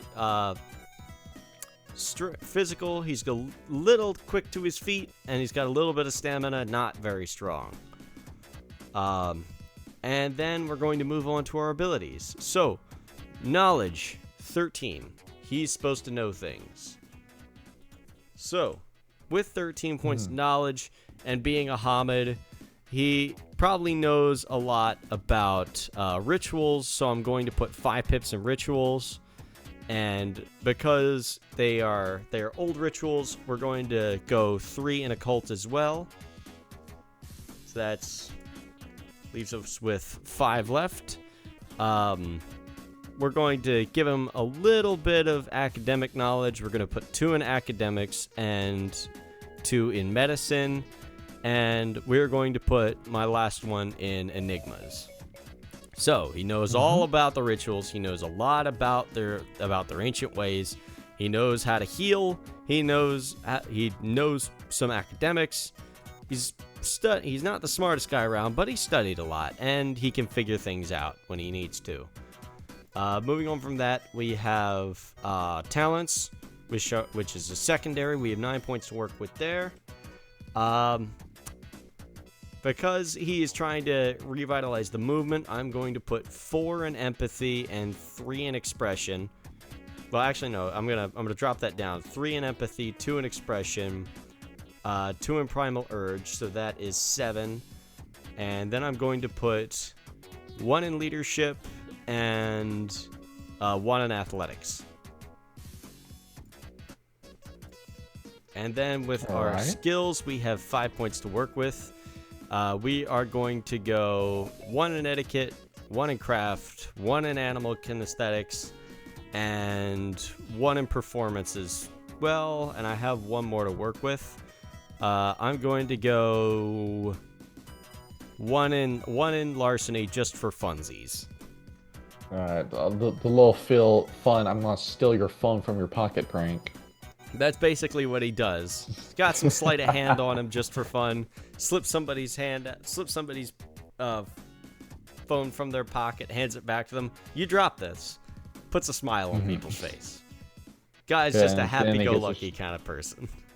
And then gets a shit beaten out of him like Ethan Bradbury. Basically, yes. He is the Wendigo YouTube prankster. Okay, so moving on to that, advantages, backgrounds, I picked influence 2. He has some sway within human society, so he may be able to call in favors from police, exert pressures on political leaders, push the board of university to further your goals, etc., etc. And it's measured in specific traits describing the area over which you have influence. And you can look up the influence rules for more information. And the other one, which helps him out a lot when it comes to getting people to actually listen to him, is Pure Breed 3. Put a lot of points into this one. So, he has a lot of noble lineage. So, he is probably the descendant of a chief in the Wendigo tribe. Garrow with 3 to 4 dots strongly resemble their ancestors, and their failures cause them to lose 1 additional point of renown when they are punished. So, kinfolk, or actually don't need to read that. If pure breed from different tribes than your own. Oh wait, no, not that one. Yeah, so basically he looks a lot like his ancestors, and that carries a lot of favor within his tribe. So he as a Ragabash, he wants to try and push forward the spiritualism towards the humans and other kinfolk, and also convince his tribe mates that this is the way that they should be pushing, such as the way of a Ragabash. If you're playing 2nd edition, I think there's a whole 4 backgrounds you can pick. Yeah. And the Werewolf 20 is much more forgiving when it comes to creating backgrounds for when to go. Yes, because he is a Philodox, or no, not a Philodox. Because he's a Ragabash, he starts with the lowest rage possible. Because he has Hamid, he has Gnosis 5. And what was willpower? Hamid Gnosis 5. You mean Lupus? Oh yeah, Nupus. I got those backwards. Gnosis 1, because Midas is 3. Yeah. I don't know. I think it was backwards. And as a Wendigo, he has a starting willpower of 4. Okay, there we go. Yeah, the Wendigo have something to prove. That's why they have more. I don't remember reading much. Well, let me see if I can find it. The weakness? Well, no. Glory, honor, and wisdom. Well, that's going to be your Ragabash. That is your auspice as the Ragabash, and the Ragabash, well, that's a combination of any 3. A combination of what? You just put 3 points and you can drop them wherever you want in Glory, Honor, and Wisdom. So because he's a pure breed, I'm going to chuck a point in Glory, and a point in Honor, and a point in Wisdom. Just a nice balanced one across the board. Again, my stupidity didn't pick a flaw or a merit. Well, we can start with the tribal weakness. Roll a d4. A d4, okay. Galliard and d4. Welcome, one and all, to the Wheel of Seasons. Let's see what you land on. You have landed on 1. You get the Spring Flaw. Spring 1. +1 difficulty to all willpower rolls. The vibrancy of life distracts the Wendigo. Lovely. Okay, so that goes in. Got a teeny tiny bit of Toreador in you. Just a little bit. So that's the tribal flaw. Let me see if I can find a merit really quick. Right. You want how many points do you want to go into this? Tell you what, I'm looking at one right now. Enchanting voice. You have a resonant voice good for commanding the attention and emotions of your listeners. You seduce, intimidate, and cajole others through your tone inflection.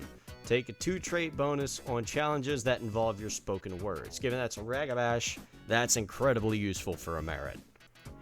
All right, we can take that. Now and then a flaw. I clicked on the page and well, actually, there's 2 that I'm thinking of right now that actually might Say work there's very some well. masochism. Well, no, I was thinking either absent-minded or curiosity. Wild mind. Well, how much? Let's see what wild mind is. Let's take a look at that. Your mind is extremely chaotic and unpredictable. As a result, you have difficulty concentrating on any one task. You must make a willpower roll difficulty 4 for every extended action roll after a second. I'm not seeing that on this sheet, I don't think. It's extreme attention deficit. Actually, yeah, could you chuck that in the chat? I think I'll go with that. Yeah, I copy that. Yep. Because it's not on the sheet that I have, which is odd. Alright. We're on 2 different sites, I bet. Probably. Alright, what's this, what was it called? Wild Mind? Wild mind. Spelled with a Y. Okay. Wild Mind. You got the extreme attention deficit disorder. Yes, he does. Moving on from that, we are going to... Where is my notes? There they are. We are going on to gifts. So, gifts time. First, we have Claw to Thumb, which is a rank 1 Wendigo gift, but a rank 2 Silverfang gift. Claw to Thumb. Type, damn it. So, to be a leader among werewolves is largely a matter of physical dominance, but a human leader must understand his charges and follow their will to a degree. With this gift, a Wendigo can understand those around them and live up to their expectations. A Falcon Spirit teaches this gift. The player must spend a Gnosis, roll Intelligence and Empathy with a difficulty 7. Success indicates that the Garrow knows the majority would like to see, be it attack, mediation, harsh punishment, or clemency. More successes, the better the Garrow understands the people's desires, even if the people would rather keep their desires a secret. Note that this gift by no means reveals the wisest or more rational decision, just the popular one. Gift works similar to Silverfang Empathy, except the Wendigo learns to better observe and understand the wishes and emotions of humans and kinfolk, not other Garrow. So, interesting note about that is that it's more about understanding human beings. Copy, damn it. Where'd my mouse go? There it is. Alright. And next on the list here, we have, actually, yours. Persuasion. Because he needs to persuade people. That's going right there. We already know what this does. You already know, so we can save some time there. And then the last one, wait. Oh, hang on. Actually, I'm going to change my mind because I had another one that was a little bit better. Would you like a suggestion? Sure. We can do Call the Breeze. I was thinking about that, but I also have this one, which I thought would be funny, which was Disguise Fetish, which is a rank 1 Ragabash gift. Alright, we'll do it. Werewolves covet one another's treasure as much as anyone else. A clever Ragabash can hide the true nature of his fetish to deflect... Oh, wait, not there. To deflect a curious eye. A Raven Spirit teaches this gift. So, the player rolls Manipulation and Subterfuge with a difficulty 6 to create the illusion that one fetish or talent carried or touched by the character is just a mundane object. Claves look like ordinary steel daggers, Jarl hammers seem much smaller, and glyphs or precious stones that ornament the fetish appear as cheap decorations. Gifts or other supernatural powers that could sense the nature of the fetish must overcome the number of successes rolled by the Ragabash's player to accurately identify the object as something extraordinary. The illusion ends if the fetish is used in its intended fashion. Otherwise, the effect lasts for the whole scene.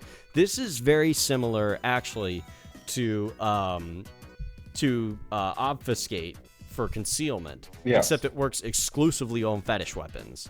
So if this would be good if you start off as like a negotiator, and as things get progressively worse, you wind up taking on a fetish weapon in order to better defend yourself. This is more planning ahead than it is effective for the actual Ragabash. So, or if you're hiding somebody else's fetish weapon in order to sneak it in somewhere. If you buy a fetish gun off of a glasswalker, and you have an invisible and audible gun. This might actually work very well with this other gift that I have, which is Liar's Face.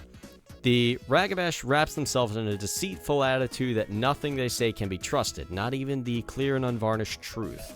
The werewolf may take a single truthful statement, and no human who hears it will believe them. A platypus spirit teaches the gift. After a character makes a truthful statement, the player spends 1 willpower point and rolls charisma and subterfuge.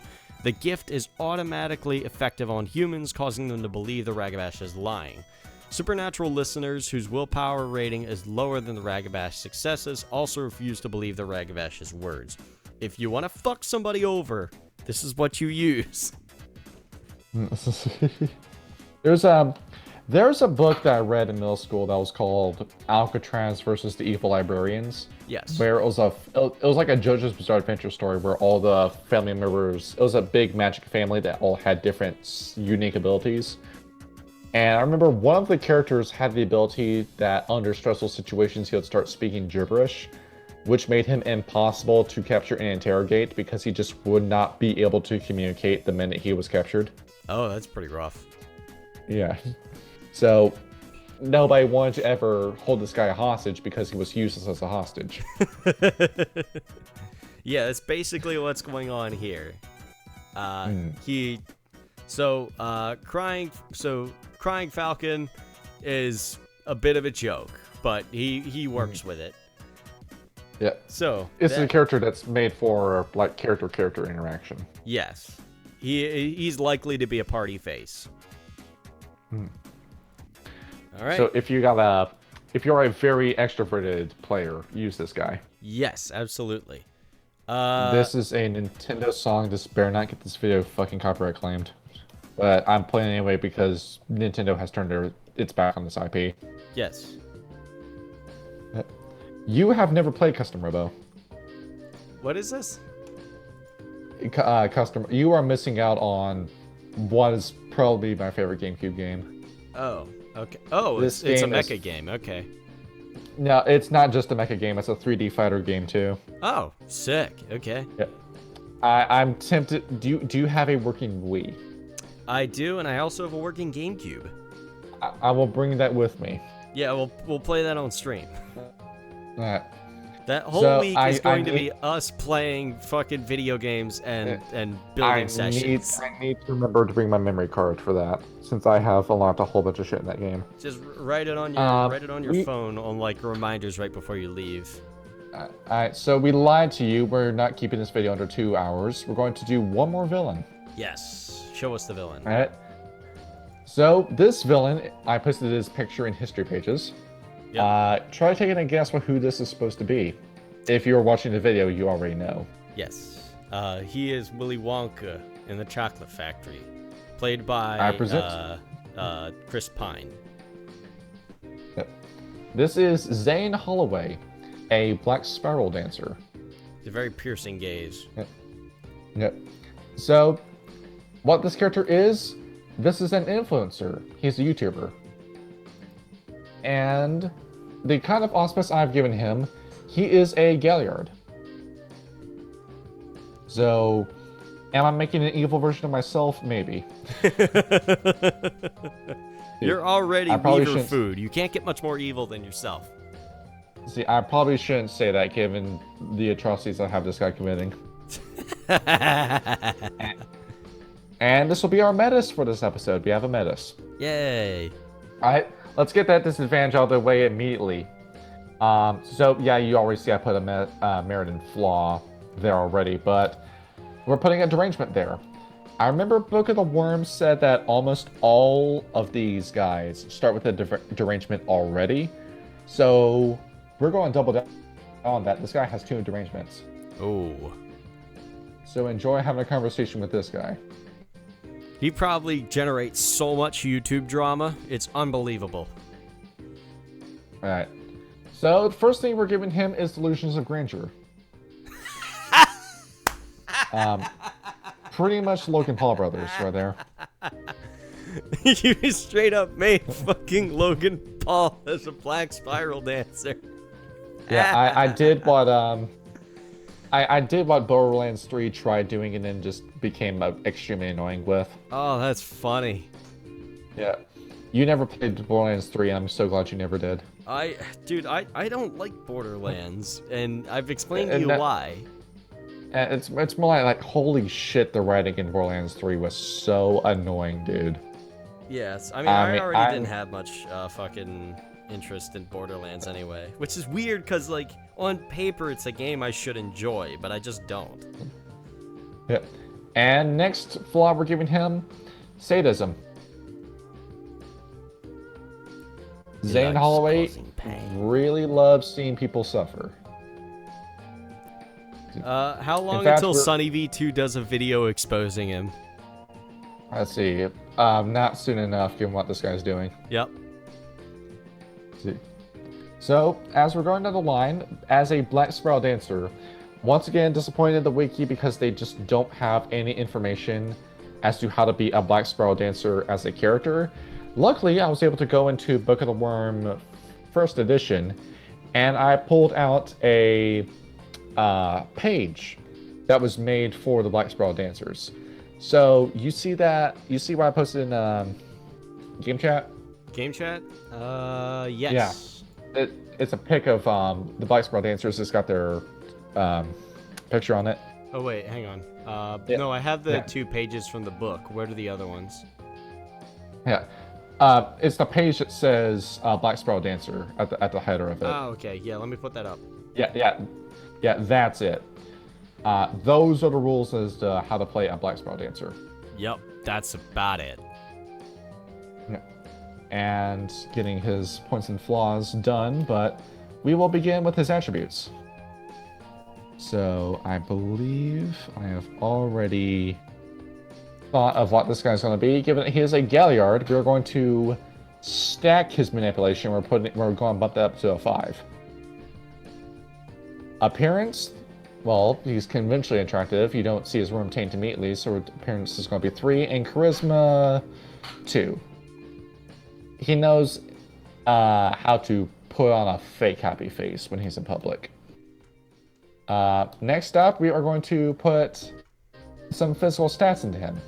If you corner him, he will be able to fight back. He's not just a pretty face behind the camera. So, we are going to stack out his stamina. We're going to put his stamina up to this. We're going to mid-max this character like crazy. Yeah. And we're going to give him 1 dexterity. See, I think we might be breaking a rule since you typically don't want to have a stat this high at starting, but I don't remember seeing a rule in V20 that said you can't do that. Probably not. I mean, given And- how little strength he has, I don't think it matters all that much. And we'll be giving this to him. He's pretty book dumb, so thankfully he has a management team telling him what to and what not to say on camera, and he definitely doesn't write his own tweets. Makes sense. So, given what this guy does, he's a YouTuber, we are going to stack out that performance at 3. We're going to put that 13 in skills. So, we have spent 3 points already. Larceny, we're going to put that up 2. He has 6 points spent. Firearms, 8 points. Etiquette, that puts us at 11. Drive, alright, so I'm counting this right. We have spent 12 points. And let's have that last point go into melee. He's not going to fight fair. He's going to pull a knife if you fight him. This is the kind of motherfucker that is a gold-plated Beretta in like a man bag, like he bought a Chanel bag, and just holds a gun. And he made a video about it too. Yep, he's like, so this is my Chanel bag. I actually bought it from, I actually bought it today. And then I've got this, you never know who's gonna come up on the street and cop an attitude, so it's like, bang bang, motherfucker. That's what I imagine this motherfucker sounds like. It plays a little air horn afterwards. Put 3 points in Streetwise, 1 point in Athletics, 1 point in Alertness. 2 points in Expression. Let's do that. So I have spent how many points? 7. And then 2 points in subterfuge. And then lastly, in knowledges, he knows some stuff about computers, he knows some stuff about technology, and we'll give him an occult, rituals, and let's see, enigmas. We'll do that. Wait, no, not enigmas. Law, since he doesn't want to do anything explicitly illegal on camera. See, advantages. We'll do his merits and flaws first, since I filled that out while we were talking. Alright, so going along with merits, I gave him the first one is reputation. And that's pretty self-explanatory, right? You have a good reputation amongst your kinfolk. See, so any Black Spiral Dancer that knows of him, they're fond of him. They like that he's a scumbag, saying a lot of like Onision type shit where if you're suicidally depressed, it's your own fault for being that way. No, saying that shit on camera and thinking that's okay to say. Jesus. Yeah, I'm not even shitting you. I'm not even shitting you, dude. You can. Kid's an asshole. You can't even pull up the video he said that in anymore because he put a paywall in front of it. And Jesus. Let's see. Let's give him that as a second flaw. Going along with what his other flaw is, media contacts. You have both influence over contacts and in the local media. You can suppress and create news stories, though not always 100% accurate. And you have access to files and gossips of your staff at the local newspapers and TV stations. Given that this guy, we'll have him live in Los Angeles, California. He's got a lot of connections with that. And he's got the worm all over him. Yeah. Next up, his addiction. Strap in your seatbelts for this one because this one is pretty nasty. Pornography. That doesn't surprise me in the slightest. He probably does like a bunch of Discord admin level shit. He does, and he talks to his, he would be a guy who talks to his fans, and after luring them in, would essentially send them a naked picture of himself, and then start asking for those pictures in return. He's got and then to if they ever tried backing out, he'd use those as blackmail against them. Yeah. So, this guy is jerking off at least twice a day, because I'm going to give him 2 points in that addiction. Disgusting. And next up, we give him anosmia. His sense of smell is diminished. He can't smell anything, and he has a very poor taste. So he's not entirely sure what he's eating. Whenever he eats anything, he can't exactly tell what he's tasting. So it's like he could be given a 5-star meal and like bitch that it tastes like shit. Or you can do the scene from The Help and tell him to eat my shit. Ew. And he won't be able to tell. Granted, I'll probably add some renown to another Black Spiral Dancer who's more fucked up than Nurgle. he is. Yeah. Well, I was going to say it's somebody who's like Nurgle, but in this game. Ew. Don't talk about As for Nurgle. his backgrounds, given that he is a YouTuber, we are giving him a massive following, so we're giving him, say, 3 points in fame.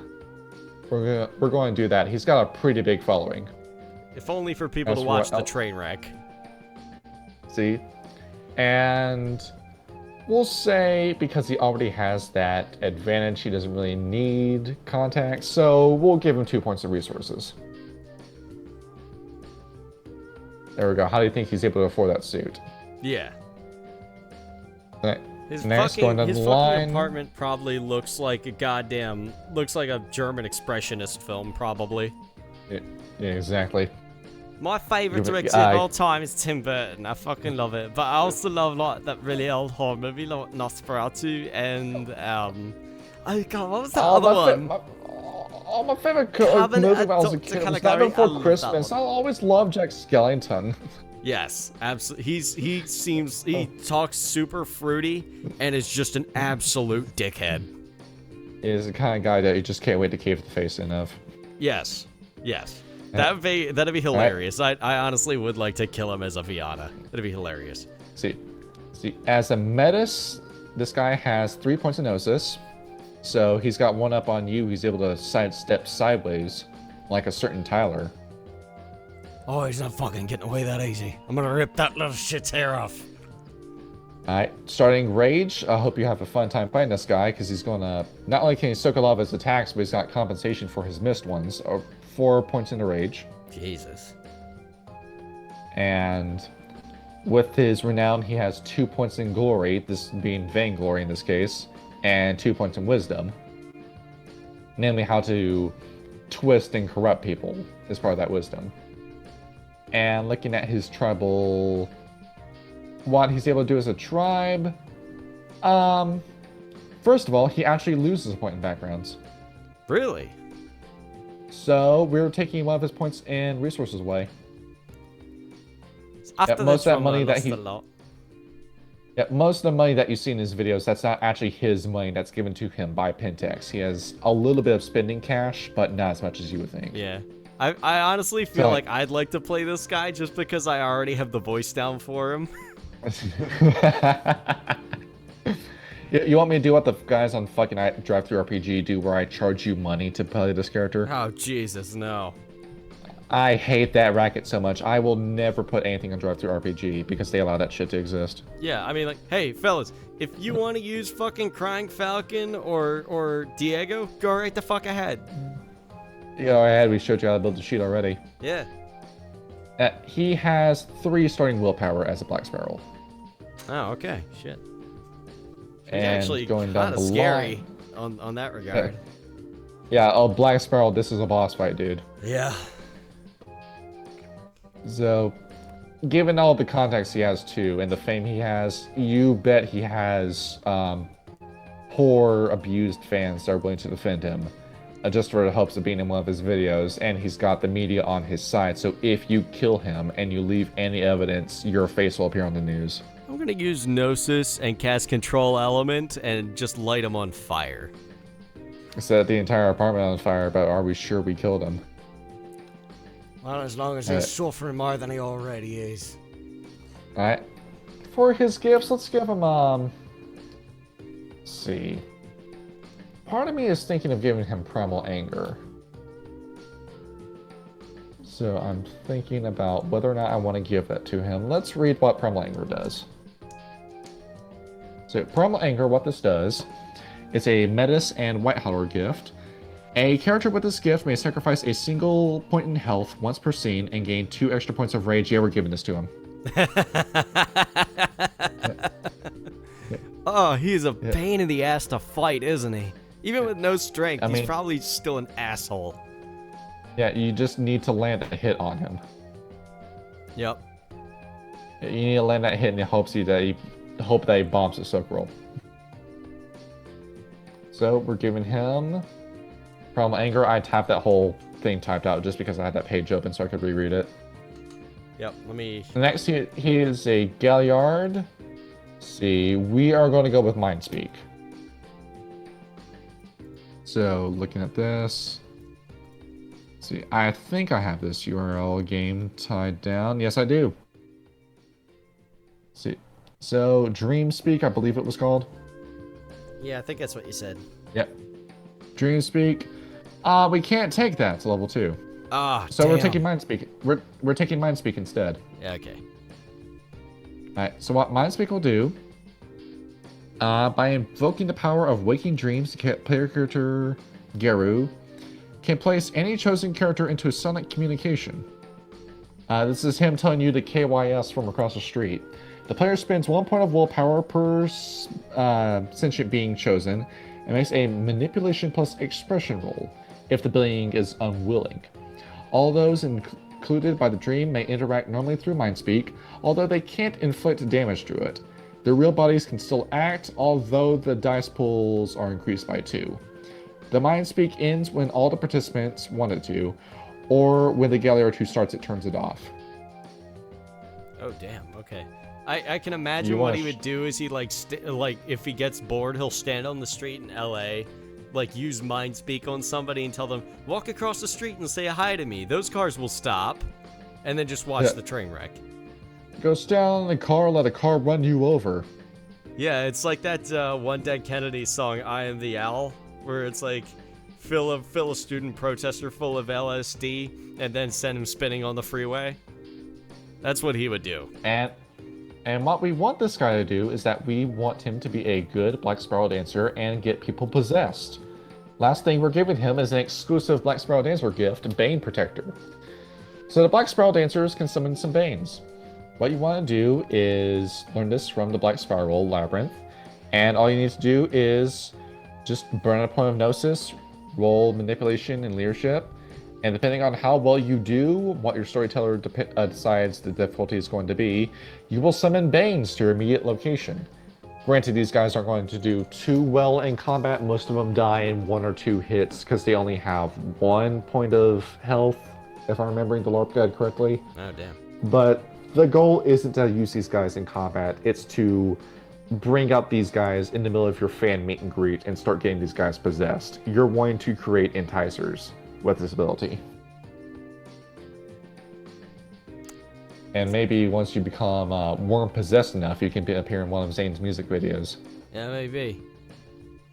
There's always diss tracks. And yep. And there we go. We got a perfect little shithead douchebag villain that you just can't wait to punch. No, honestly, I kind of hope he shows up in New York because I'm going to tear him a new asshole. Yeah. Little piece of shit Little influencer. shit. All right. All right. And there we go. That's our episode. We have created a character for each of our previous episodes, and yeah, that's a basic overview on how to build a vampire and werewolves. We hope this helps you out. We hope this gives you some ideas how to make some characters, vampire or werewolf. And if you want to use any of these guys verbatim, go ahead, put them in your games. Yeah, absolutely. Tell them, Stories are meant to be told. and tell your friends where you got it from so they come over and give us a look-see too. Get all your friends in on the World of Darkness and all of the good fuck shit they're in. Yeah, because we know what we're talking about. Yes. Good night, everybody. Next episode. What? Next episode, we're going to do something a little crazy. What's that? So, we are going to talk about an ally to the wolves instead of an enemy. Ooh. We are going to talk about a few changelings, specific 2 kits in particular. I will give Kyle authority over the Puka. Woo! And I will give myself authority over the Knockers. All right, cool. And we'll be together in the same room for that episode, I think. What day is Not that gonna be? yet. I'll leave Tuesday. Yes, so that's gonna be. Oh no. Okay, so we won't. So we will Day not for before- that day episode, before. but the Thursday game, we will be in the same room. Yeah, And and we're going to have to record the Shellord episode at some point too. Yes, and likewise that more than likely because we're gonna be in the same room for a while. We will probably streaming on my Twitch channel, twitch.tv/Colt Mason. That's probably going to be something we're going to do throughout the week. When we're not planning games, we're going to be playing games, and we're going to put it on live stream for everybody to witness. And it's going to be a grand old fun time. We could probably upload some shit to the YouTube channel too. Absolutely. We get some good footage. We'll put some fucking clips on there. That'll be fun. All right. Good night, everybody. See you next episode.